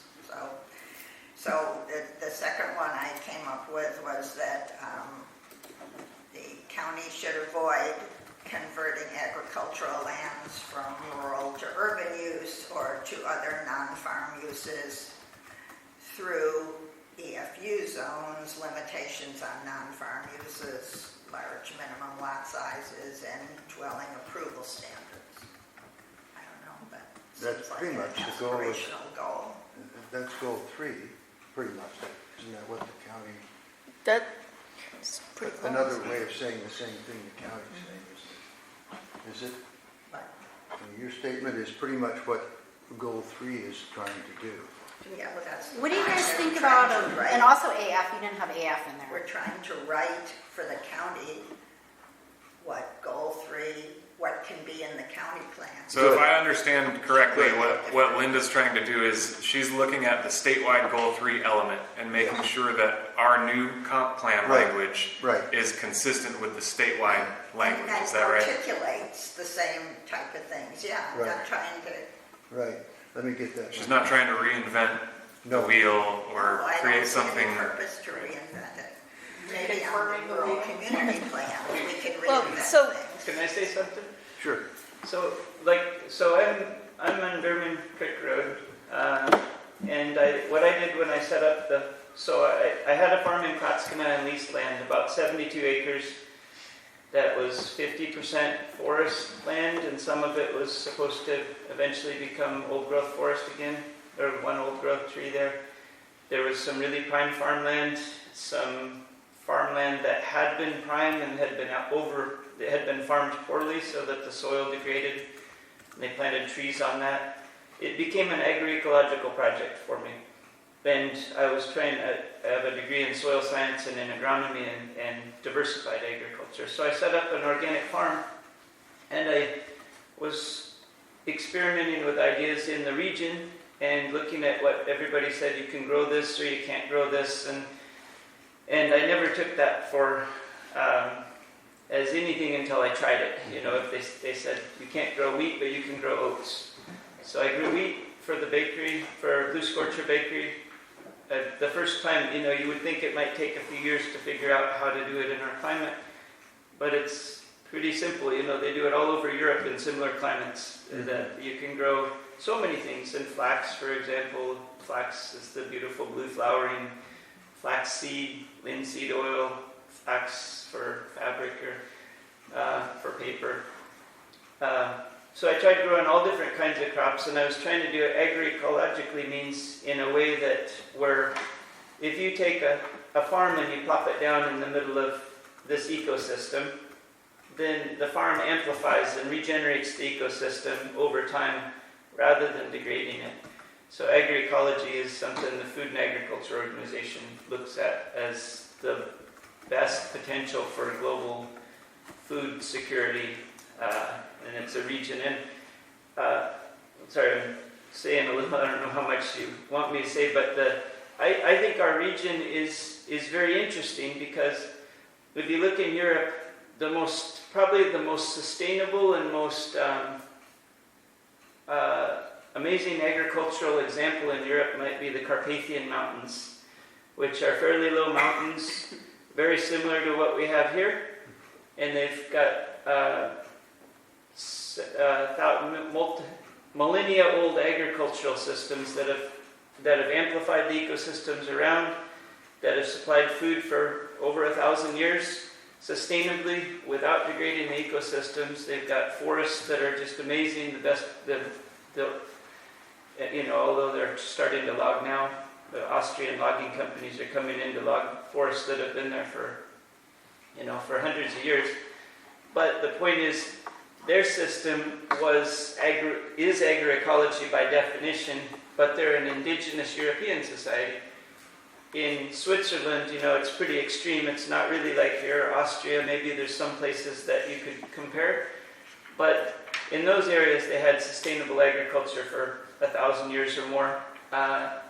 And the reason was because they had a climate like ours where it was artisanal agriculture, where the agriculture couldn't be...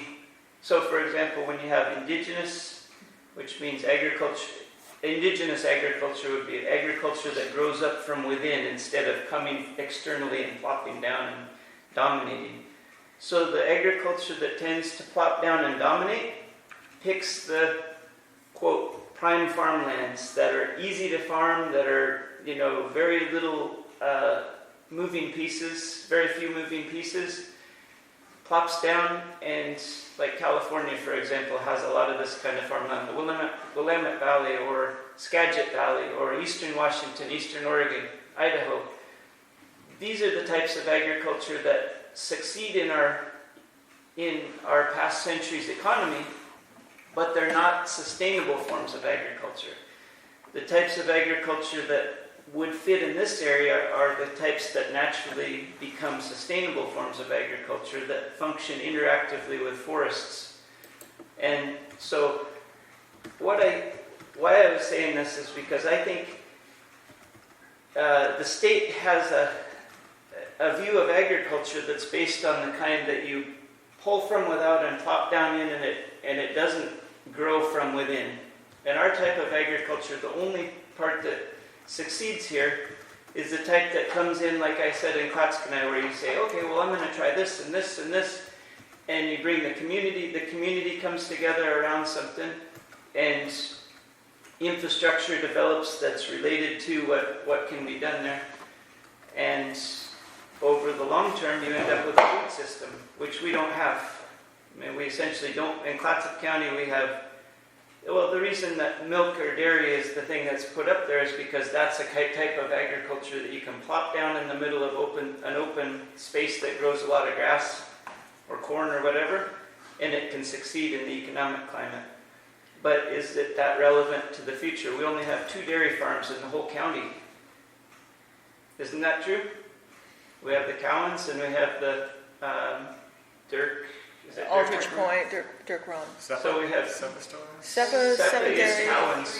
There used to be 3. Okay. A couple of years ago, I was down in There's Tolman. more running cattle, and a lot more running horses. Yeah. So there's 2 dairies in the whole county. There's the Cowans who took over Sepa, and then there's the one in Brownsmead. And I think the reason for that is because things are evolving into something different. And what we're talking about, if we say that the purpose of the intention of Oregon's right to farm law is just to preserve the farmland, I think we're completely wrong. I don't think that's the purpose of it. I think the purpose is to promote the right kind of farming in the right kind of space within our county to create a local food system that's sustainable over the long term. Not only food, but for example, the ecosystem services like the forest lands. As a soil scientist, I could give describe the model to any logger. They understand it. If you say, when an old logger, for example, when you were a kid, how tall did the trees grow on that type of a space? And how tall would the same tree grow now? They grow half as tall as they did 50 years ago, because the soil isn't strong enough in most of the county. And that's kind of different here in the areas where they haven't done 3 years of... I'm talking forestry because, well, for example, Greenwood Resources is managing huge amounts of forestry, and in Clattson, they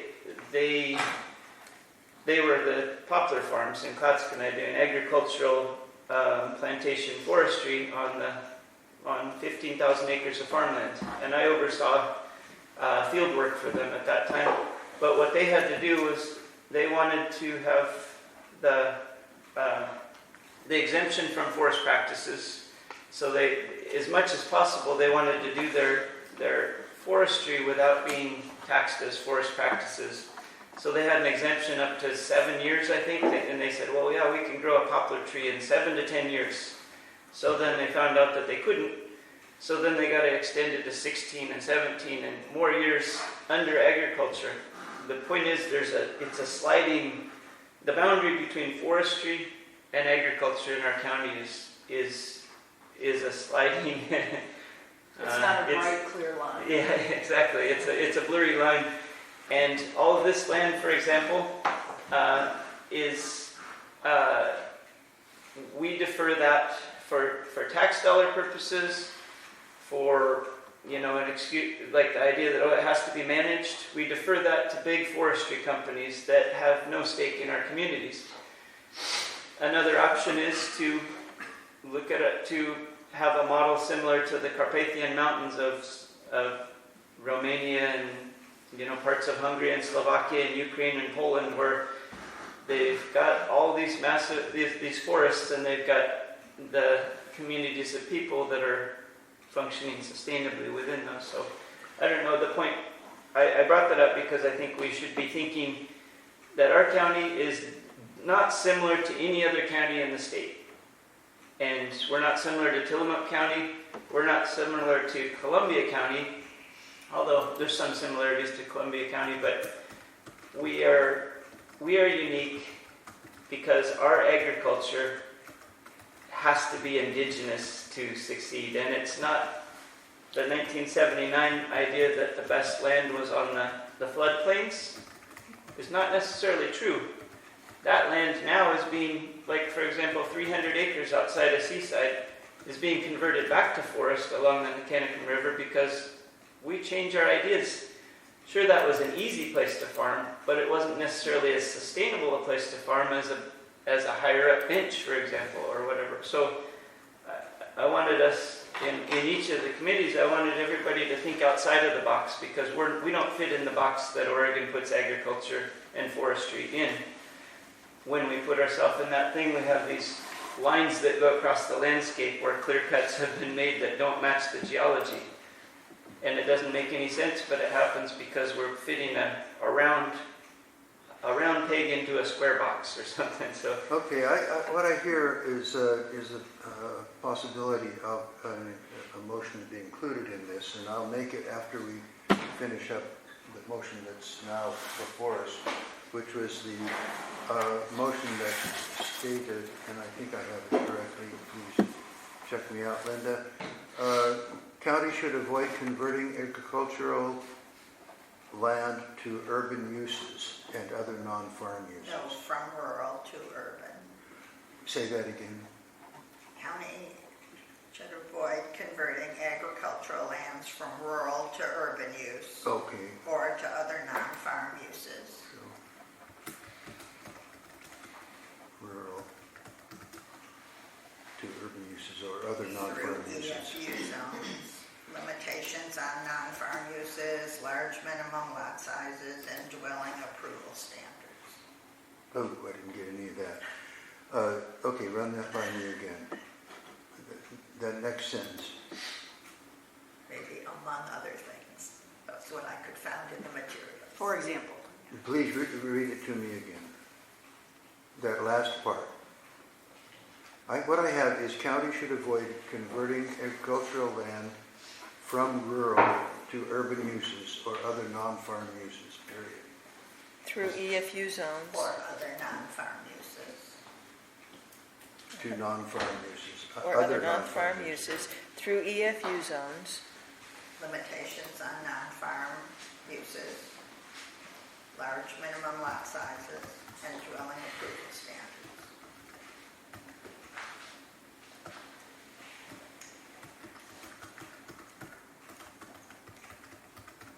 Did you catch that, Charles?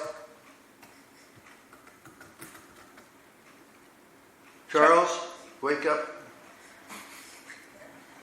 No, sorry, I had it on mute. I'll read it again.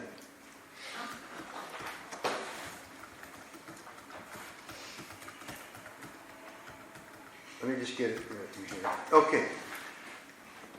County should avoid converting agricultural land from rural to urban uses or other non-farm uses. Limitations on farm uses. This could be accomplished by, did I miss something? No. I'm just gonna read it again. Okay. And then it'll be in the text. Okay, county should avoid converting agricultural lands from rural to urban use or to other non-farm uses through EFU zones, limitations on non-farm uses, large minimum lot sizes, and dwelling approval standards. I mean, this is sort of what is maybe already in place, but by saying, using the word avoid, it gives a point of view to it, like we want to preserve our agricultural lands. So, How about that? Did you get that, Charles? I did, and I second Linda's motion. Okay, and let's vote on it. All approved? Or all in favor? Aye. Aye. It's approved unanimously. Now, to get back to this other motion, I'm going to try to read what I got out of your, Exposition. and yeah, out of your explanation there. Clattson County is unique in Oregon. Agriculture has to be indigenous to succeed, to promote the scale and type of farms which are sustainable in this type of soil and climatic condition. Period. I don't know, that sounds like a... Replace Oregon with Clattson County. Clattson County is unique in Oregon. Oh, okay, I'm sorry.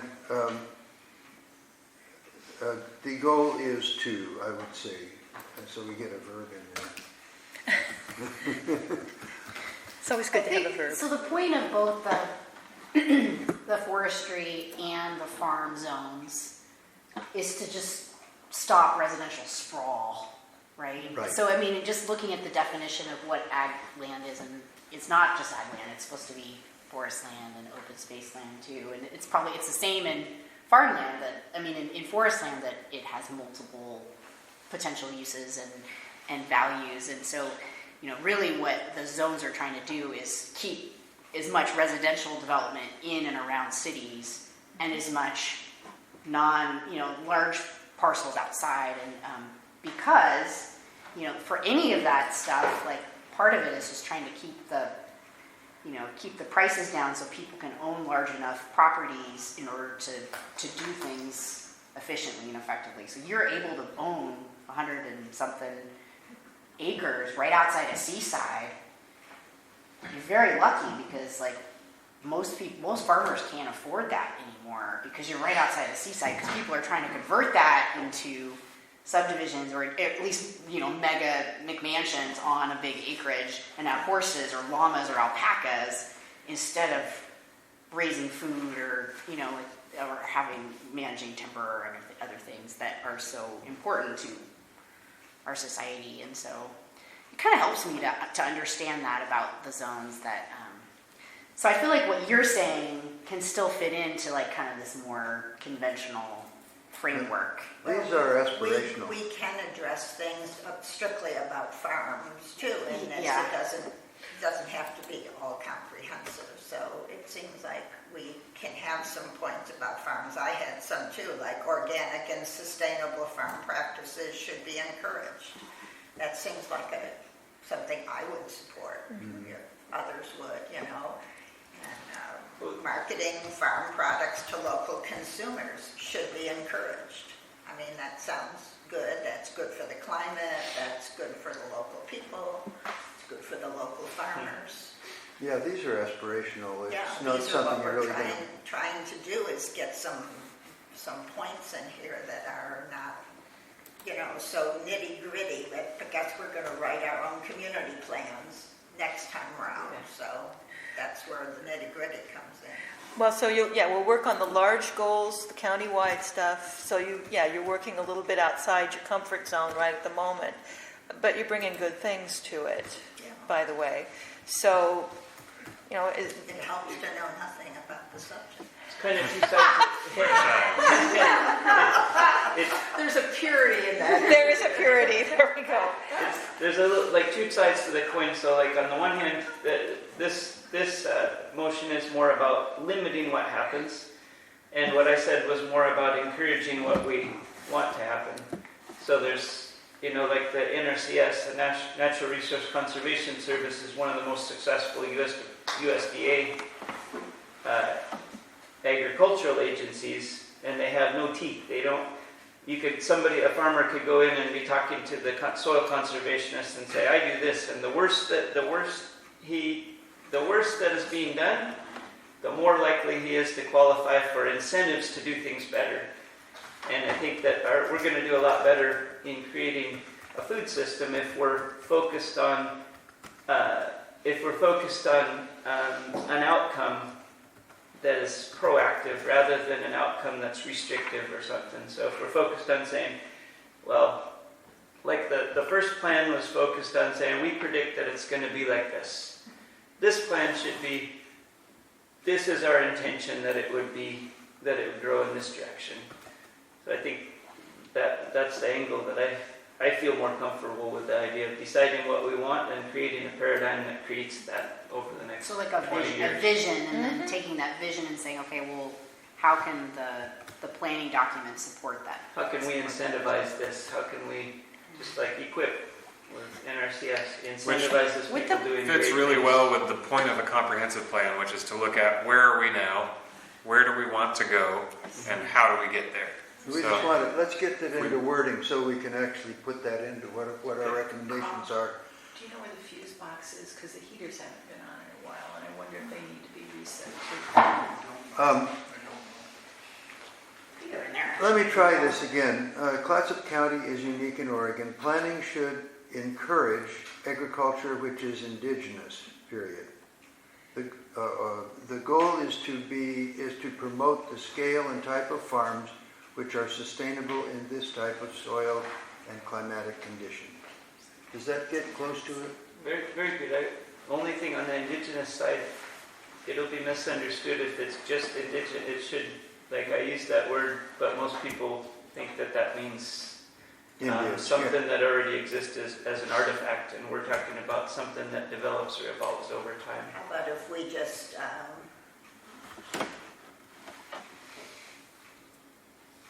I took indigenous out there where the blinkers. So what It term goes do you up want to from within use? or something. Yeah, you do need a term. should just be, planning should promote the scale and type of farms which are sustainable in this type of soil and in climatic conditions. Saying that after saying Clatsop County is unique, and just take Would out this would should you mind if we encourage. changed to sustainable to regenerative? Yeah, Charles, sure. Yeah, so I like Because we're trying to improve. Let's see, we got two things. I can't hear Charles. Charles, go ahead. You have to repeat, please. So I like the way that you had stated it from the sense that in listening to Brady and kind of giving some thought to Clatsop County, I mean, it is kind of unique in the sense that there's relatively little agricultural land in the county, given, the huge amount of timberland that exists. And the agricultural land that exists is probably in the hands of mostly small farmers. And unlike Willamette Valley and, the metropolitan behemoth, we are different in the sense that it's not particularly ripe for consolidators to come in and take all of these farms that are perhaps marginal at the moment and turn them into a mega corporation with the agricultural solution. So I kind of like that. I kind of like the way you had it originally phrased. I guess is where I was headed with that. We started out trying to get another word for indigenous. been struggling. Linda had a suggestion. Regenerative is what? Regenerative? Well, regenerative, so sustainable used to be the buzzword, Yeah. and now regenerative is more the buzzword because sustaining, we've degraded things so much in a lot of places, and our mountain soils are the same way. We've taken them to a low point where the diversity is low, the soil quality is low, and regenerative, rather than sustaining at that point, and regenerative means you're doing the kind of practices that improve the ecosystem services in general. The healthier soil. You have We got water systems that are drying up, and in the future they would have water again. Let's hold a moment. Charles has a point. What? Charles? No, I heard a buzz, and last time I heard a buzz, everything went dead. So, Yeah, we heard the same buzz, but glad you're back. Hey, I have a question. It's kind of a shift from Brady's points, but I want to make this motion Okay. something we act on. Capture it. And get it done. So it reads now, Clatsop County is unique. Planning should encourage agriculture which is regenerative. The goal is to promote the scale and type of farms which are sustainable in this type of soil and climatic condition. I have a question, not to draw this out any longer, but what I also heard was an interest in ensuring that there's a food system that exists which would supply Clatsop County residents with a network of options of food that we need, that we consume, and also to be resilient and independent, which seems related to everything here. If you wanted to add something to address resiliency and food systems and independence. Let's do that as a That's separate. the separate one. The separate one. About having the farms be for local and add in that. Right, that was, Linda made that point. Well, we can get your idea Yeah, we'll get it. in there, Okay, that idea. do I need to read it again, Charles? no, I second it. Okay. I can't make the motion, but can you? But Linda did. Okay, it's moved and seconded. Those in favor say aye. Aye. Opposed? Passed unanimously. Thank Okay. you. That was helpful, thank you. Brady. Yes, that was very helpful, Brady. That's good stuff. All right, let's deal with this next one. You know something. You had some wordage that was good. Well, We okay. can work it in with what Ian's suggesting. All right, well, how about, I had said marketing farm products to local consumers should be encouraged. Now, yours sounded more like it put a time Vision. into that. Well, that was having to do with what types of So farm could you products. give us some language? Yeah. I won't feed you language, but I just would suggest that what I heard discussed was the idea of a food system. Okay. And so, and a comment that we don't currently have a food system in Clatsop County. We rely on outside resources A locally to get our food. sourced, independent, resilient. Developing. Having, Clatsop County will encourage. Internal food Is that security, Clatsop, essentially. or like how do we say it? Internal food security, that, I mean, right now we have external food security unless we want to eat fish and drink a lot of milk. Do I have my chickens? that's right. Tea. Yes. But yeah, it could be something like Mushrooms. the county should encourage the development of a countywide food system, which is composed of, yeah, having a local food system should be encouraged in case we get into survivalist mode. In case we get too many climate refugees. And I think it's even like the quality of life too. Like if we, the local food that comes out is because of our unique climatic conditions is going to be much more nutrient dense than what comes out of cereal production in California, for example. Okay, here's my next one now. Wait, now just a second. I want to just get this down Locally here. grown food presents opportunities to combat hunger and nutrition issues in Oregon, in communities also minimizes impact on environment by reducing transportation costs and need for preservatives. Okay, hang on there. These will all be, I'll type them all out, by the way. I'll be listening to the audio. Okay, And but I need to report I'll this be- tomorrow, Okay. Okay. so I have to get it down. This is, I can't wait. So maybe that meeting will go for till 6 o'clock. You're back on this one here. Yeah, but I wanted to get, we say locally produced, but I think I'm also hearing locally, crops that are locally, what am I going to say, locally suitable. Huh? How about that? What would the farmer say about that? How would we say crops which are locally grown, but not just grown, but ones that do well in this climate and soil condition? Well, So and what consistent with the resources available in the county as far as soil, water, things like that, so that you're not overburdening the Like- climate Soil, water, with sun. farming. Like, for example, the flax versus hemp. Back Is to hemp a this. better crop for our climate, or is flax a better crop if we're talking about the fiber side of things? Well, that would be the same product, but a different crop that suits our climate better, for example, Well- like Ireland or whatever. And within the county too, it's microclimates. I mean, it's so different whether you're at Ginger's farm versus whether you're in Young's Bay. It's like, Yeah. So, and there's Like Here. Bernardo, for example. pardon me, there's nothing in this to limit a farmer's choice, no. which is a concern that I would have from just looking at what's not being said, because people do have the right to choose Well, I what they didn't do really with write their that land, one but down. this is to support making choices that have a particular result, Having a local And food so, system should be encouraged. allowing for exercise of property rights, but with Just try that. That's a good. goal of producing an end result. Yeah. Well, so agroecological was the word that I threw out there because that's the Food and Agriculture Organization is prioritizing that. It's a lot of aid organizations are.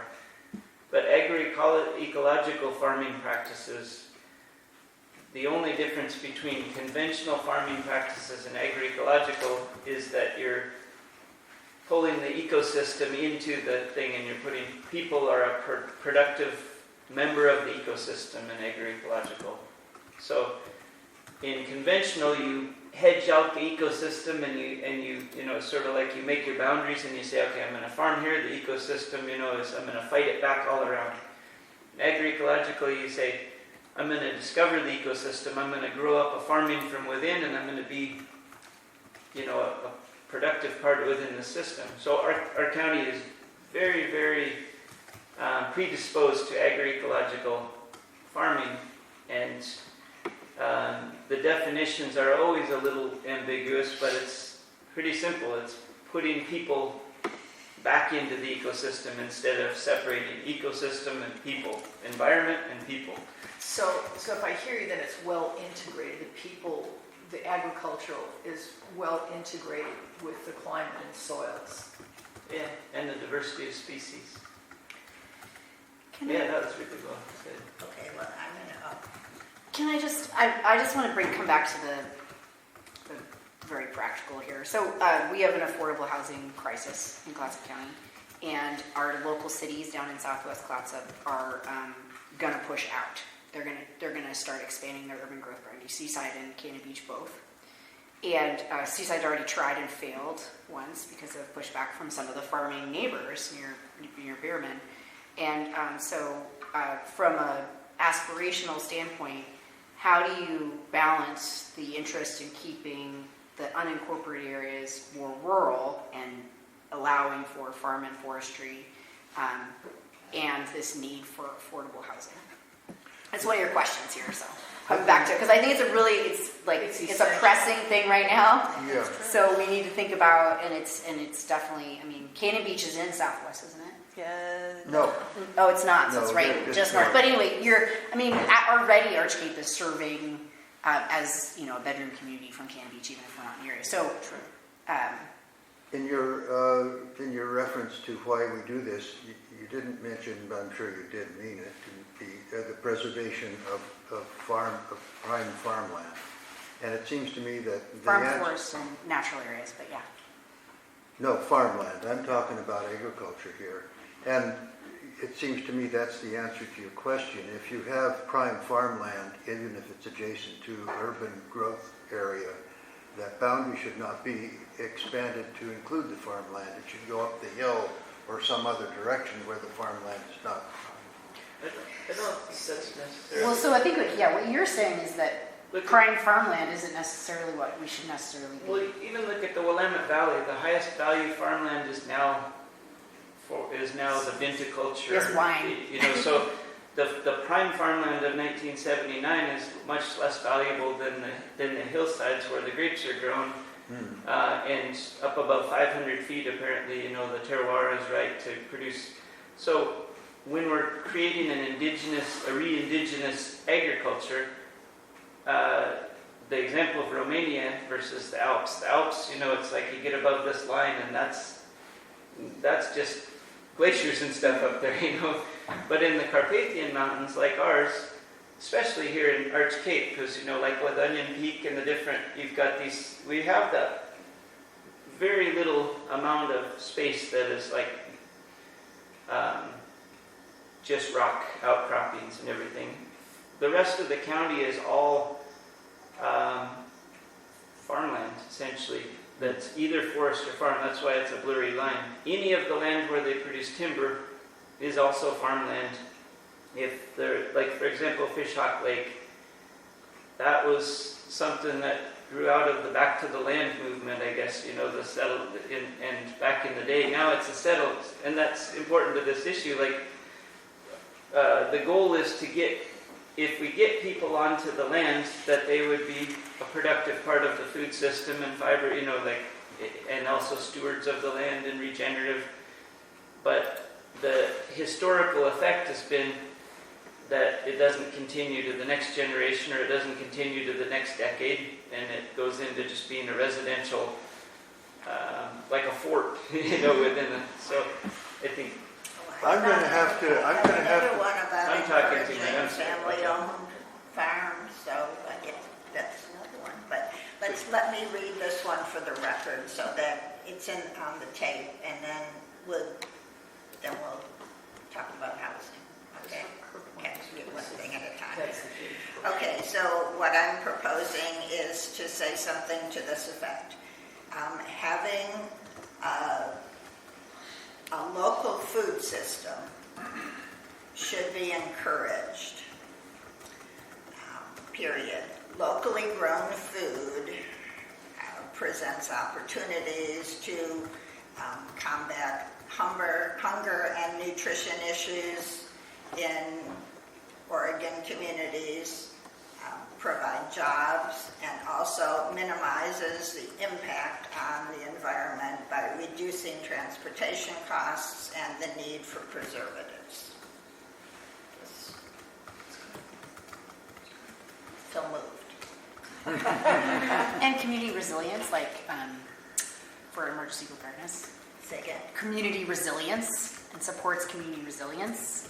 Tack that on. Catastrophic events. Yeah, for emergency preparedness, like having locally food. You know, that you had mentioned that before. That's why I thought. Okay. Do you want to add that? You don't have to. I don't know where to put it right this At the Yeah, end, yeah. just put it at the end. This doesn't have to be perfect at this It's in point. the Just table. thoughts, yeah. Right, well, yeah, right, because all of this is going to be compiled and kind of revised, because these are your recommendations, so it's going to kind of go through a masher. And It'll come out. compost, won't it? It will, and hopefully we're going to end up with something really good. But Richard is Compost tea. this should be to grow, regi- yeah, to grow more regenerative soil.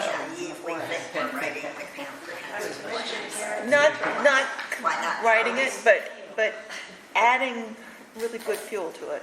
Charles, did you catch that motion? Oh, yes, did. I tried to second, but I think I got drowned Oh. out by Yeah, you Sorry, probably He did. seconded. Okay, we have a motion and a second. Those in favor, say aye. Aye. I Passed unanimously. I don't have it right. I have a question on Nadia's point about housing. So goals 3 and 4 were developed specifically, as she mentioned, to prevent the encroachment of residential development onto farm and forest lands. So we have goal 3, which is to preserve and maintain agricultural lands and to protect them from encroachment from residential development as well as other uses that are outlined there. So a question would be, do we want to do anything additional to that? Do we want to say something in addition to that in light of the fact that we do have a housing issue here and that this is an issue that will continue to come up? The need for more housing, where is it going to go? So we know what we have in the goal right now, which is to protect farmland. So what else could you say within the context of our current situation with a housing shortage? What would you want to add to that? Well, how do you change an urban growth boundary in Clattson County? Well, it's up to the cities. The cities they are supposed to, I think every 5 years, review their urban growth boundaries with an eye toward what they believe their land needs will be for a 20-year period going forward. So the cities then review that, and if they determine that they need to expand their urban growth boundary, it first goes to their boards or commissions, and then they come to the county. And the county basically is looking at it and adopting it as well. So it's 2 different governing boards adopting it. So the county could say no. think so? I mean, in theory, yes, the county could say no, but To me, but what I the see happening city is has to right. They initiate it, but what I see happening is we have this new affordable housing study, which is full of great information and great recommendations for the county and all the cities. The cities are not going to do most of the things that they say. What they're going to try to do is push out into the county, and so I'm wondering if the county should Zoning change, then that would have to be, They're trying to, yeah. So sorry, go ahead. if it was just using county land and not the city trying to push out, do you accomplish putting a housing development there? No, because you can't have, Zoning you've got to have freshwater and wastewater treatment, and that's Well, usually an urban phenomenon. I don't think you can actually expand your urban growth boundary unless you have a buildable lands inventory that explicitly finds that you don't have a 20-year supply. But that doesn't take into account density, increasing density. And that's what actually the cities are going to avoid. Like what the cities should be doing is doing multifamily housing and building up and not out. But the citizens of those cities will resist that. That's right. And so, and already you see that even with like building an ADU, like having outrageous parking requirements. You know, it's just, they're not going to do what they need to do in the time that they need to. So And the legislature is working on addressing that, but it's mostly applying to cities that are 10,000 or larger. right, so it doesn't apply to our cities. And so I'm just seeing that that's going to be increasingly, and I think historically what's happened is the county's been like, sure, you know. But from a county standpoint, we could push back and say, hey, no, I think you guys should relook at what you can actually do with your current urban growth boundary before you push out. So Well, electoral you know, realities means that the concentration of voters in the urban areas, Seaside and Cannon Beach and District 5, for example, are the predominating voters. So if the County Board of Commission does something like what you suggest, then those urban voters can vote out or recall the elected representation that made that determination to shift the result. I mean, do you see where the political reality, you can't just make somebody do what you want them to do because you say so, even if you put it in a rule or say, you as my elected representative have to do that, because there has to be negotiation in this. I think you I'm have just to- saying from a planning perspective, you know, Does that make sense? encouraging. No, I understand what you're saying. I think Encourage, I don't even think that most people are paying attention to this kind of stuff, but Believe me, they will but- pay attention to that. well, like so when it happened in Seaside, there wasn't like they shut down that expansion into the south side of town, and there was no public outcry to that whatsoever. In fact, there was actually support from because those people usually people don't want in the UPGB because it raises their taxes. So it's actually maybe would positively impact the county commissioners by stopping that because even in Cannon Beach when they did it, well, the only people who want to be in are the developers because they can make more money by subdividing land and selling them. The people who are already in that want to just stay on their land overall don't want to be in because it means their taxes increase. All I'm saying is there are a lot of dynamics that go into play with this, and it's not as straightforward as saying, we're going to establish a rule. What if we take an example? Right now it's aspirational. Like Yeah. Wilson Park So, Valley right, is so a what great if you- example. We are past the time we're supposed to be adjourning, and we have at least one motion on the floor, which is, or at least suggestions of a couple. I want to read that one that you said. Well, you mentioned the countervailing need, which planning is to consider, including the need of additional housing, especially low-cost housing.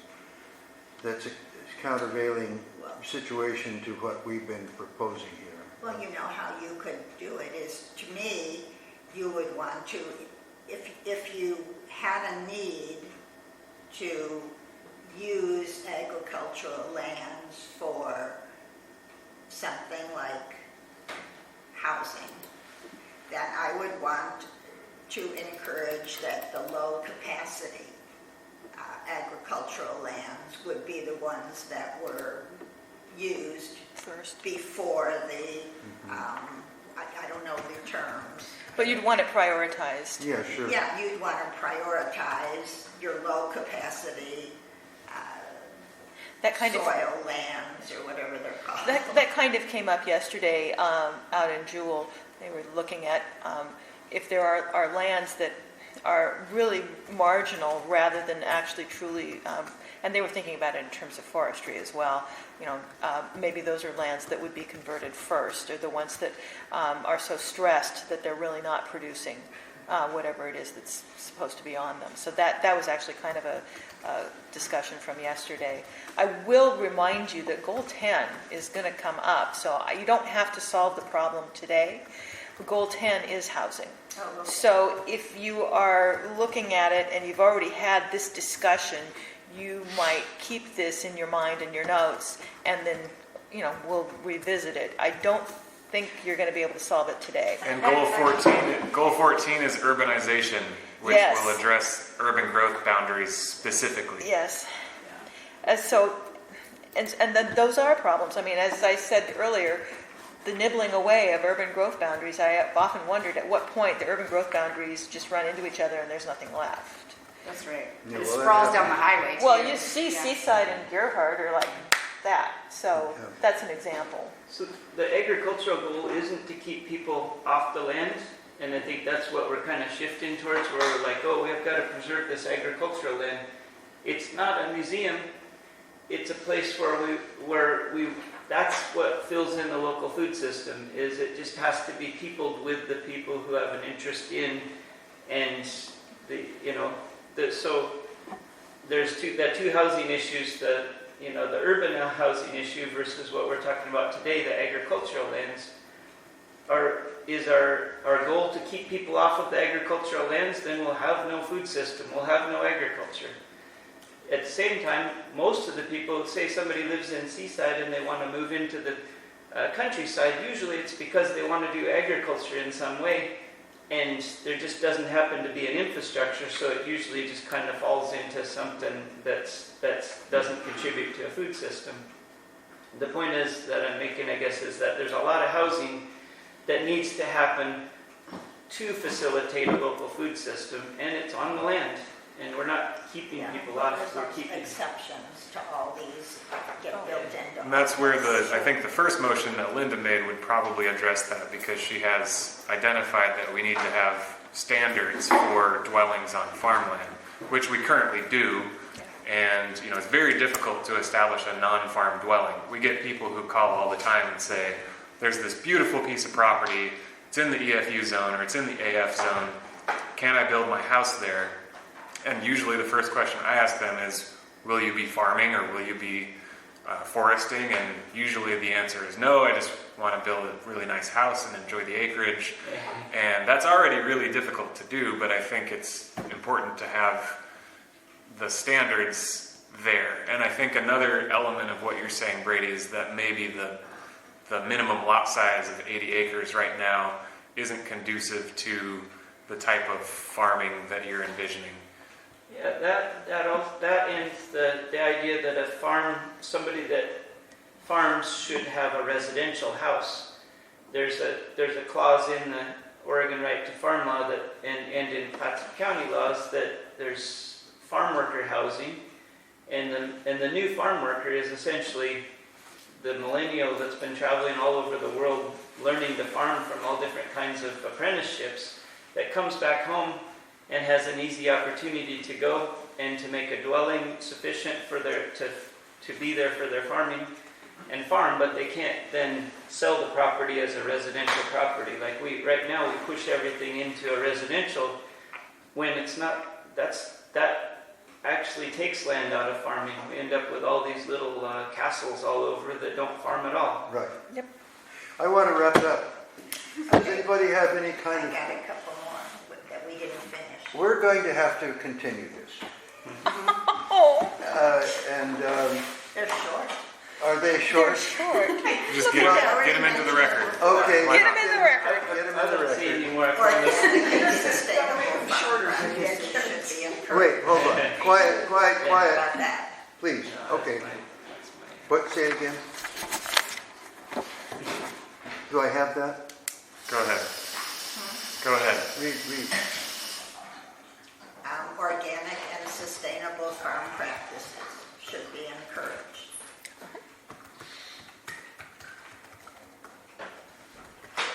Okay. And then I have another one that we haven't talked about, which is just my idea, maybe. Use of low-capacity agricultural lands for solar energy facilities and wind energy generation should be encouraged.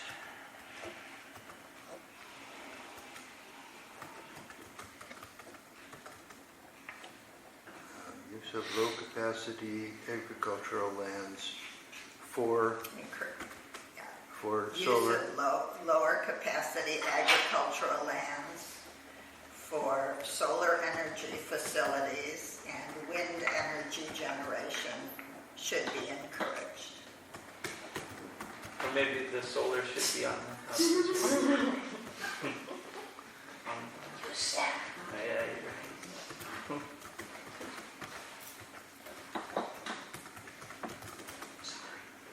Okay. Any other closing thoughts? Do we have anything from Charles? Charles, what do you think? Well, I stood up until that last part. I'd rather take the solar energy and energy discussions into one of the other goals that talks about energy. I mean, from my standpoint, I think the resolutions that we have, in my interpretation of them anyway, tend to advise the county that we'd like to prioritize small farm agricultural use in Clattson County, and hopefully that's the message. As Nadia pointed out, I think in my eyes we ought to prioritize it over housing. If people want more housing, then fine. There's 1,000 ways to get more housing in the land that's already dedicated to housing. You don't need to spill out everywhere in the county and take up forests or ag land. Do it. Okay, that's good. Those are good points. Are you willing to make a motion to adjourn? We have a couple things. What? We have a couple staff things. Staff things first. Sorry, just a second, Charles. All right. By the So, way, Brady, you had great contributions. Thank you very much. Do so come you've got again. goal 4 materials coming to you. And Does anyone need a new binder yet? Yeah. just for goal 4, right? Well, I've got this stuff falling all over the place. So you've got your goal 4 materials coming to you.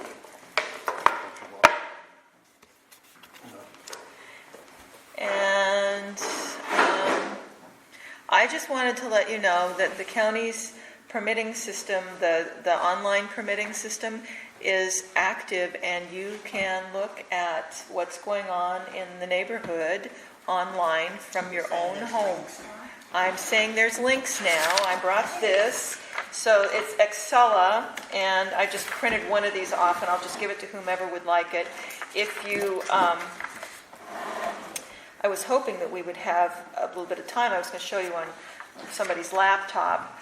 If you go to this website and choose planning, it will give you some spaces to fill. All you need to do is tell it the time period that you're interested in, and then this code, 186, goes in the permit number, and then you hit submit or search down at the bottom, and it will show you everything that planning has been doing in that time period for our county. If you don't put the 186 dash in the permit number, you will get everybody from Yamhill to... Is this the statewide deal? This is the statewide deal. We just switched over to the state system. Okay. Will you show people how to use it? Sure. Oh yeah, I was supposed to work with Todd on that, wasn't I? Well, you could also just email us that very I document. can email it to you. So that'll show you every building permit application as well. You need to click on building for building permits, planning for planning permits. And But you get the actual application and then... I tried to pull up the application materials this morning, like the plot plans and stuff, and it wasn't coming up this morning. We just went live on Monday. we're working on So it's a figuring work it in out. progress, but you can at least see what we took in and where it is, whose property it is, and you have contact information for who it is, and then you can call us and tell us, hey, I can't pull up the document itself if it's something you're interested in, but we should have it, I would hope, in the next day or so that you can just click on a link and just see the application materials. Yeah, that's great. That's great, because, the problem with the log is you couldn't tell if you were interested in the subject or not. All you could see was the address, and it may be of concern, may not. Well, we're working on it, so it won't show you right now the application materials as of this morning, but I had to leave for this meeting, so I'll go back and say, by the way, I sent an email that said already, hey, I can't pull up these materials, so by the time we get back, maybe that somebody will have an answer for me why that didn't work. But And I did read that there's one exception to what materials will be shown, or that we can show. And so if there are copyrighted building plans, those cannot be uploaded to the public system. Fair enough. But the plot plans would be. Right. Copyrighted Did you building. present that to the planning commission last So if an architect copyrights that his we'll tell the planning plans, commission or when her they begin. plans, So I mean, we went live. We didn't know if it was going to. then We those know would what's not gonna be happen. accessible for public viewing. I I was don't really know excited how this many morning. architects are doing You that. can see it. I didn't know about that even being something people did. Well, intellectual property can have rights it. are I'll send it. increasingly I'll important. just send it to you. Yeah. Okay, Charles, make your motion. I move to be adjourned. Is that seconded? Yes? By the way, thanks, Todd, for shepherding us along. Oh, it was easy and a pleasure. Thank you. I'm happy to do it.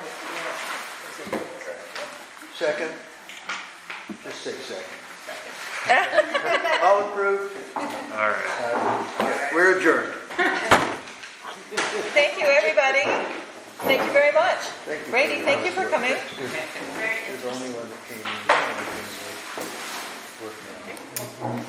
How to have standards and still be So flexible. tomorrow's county is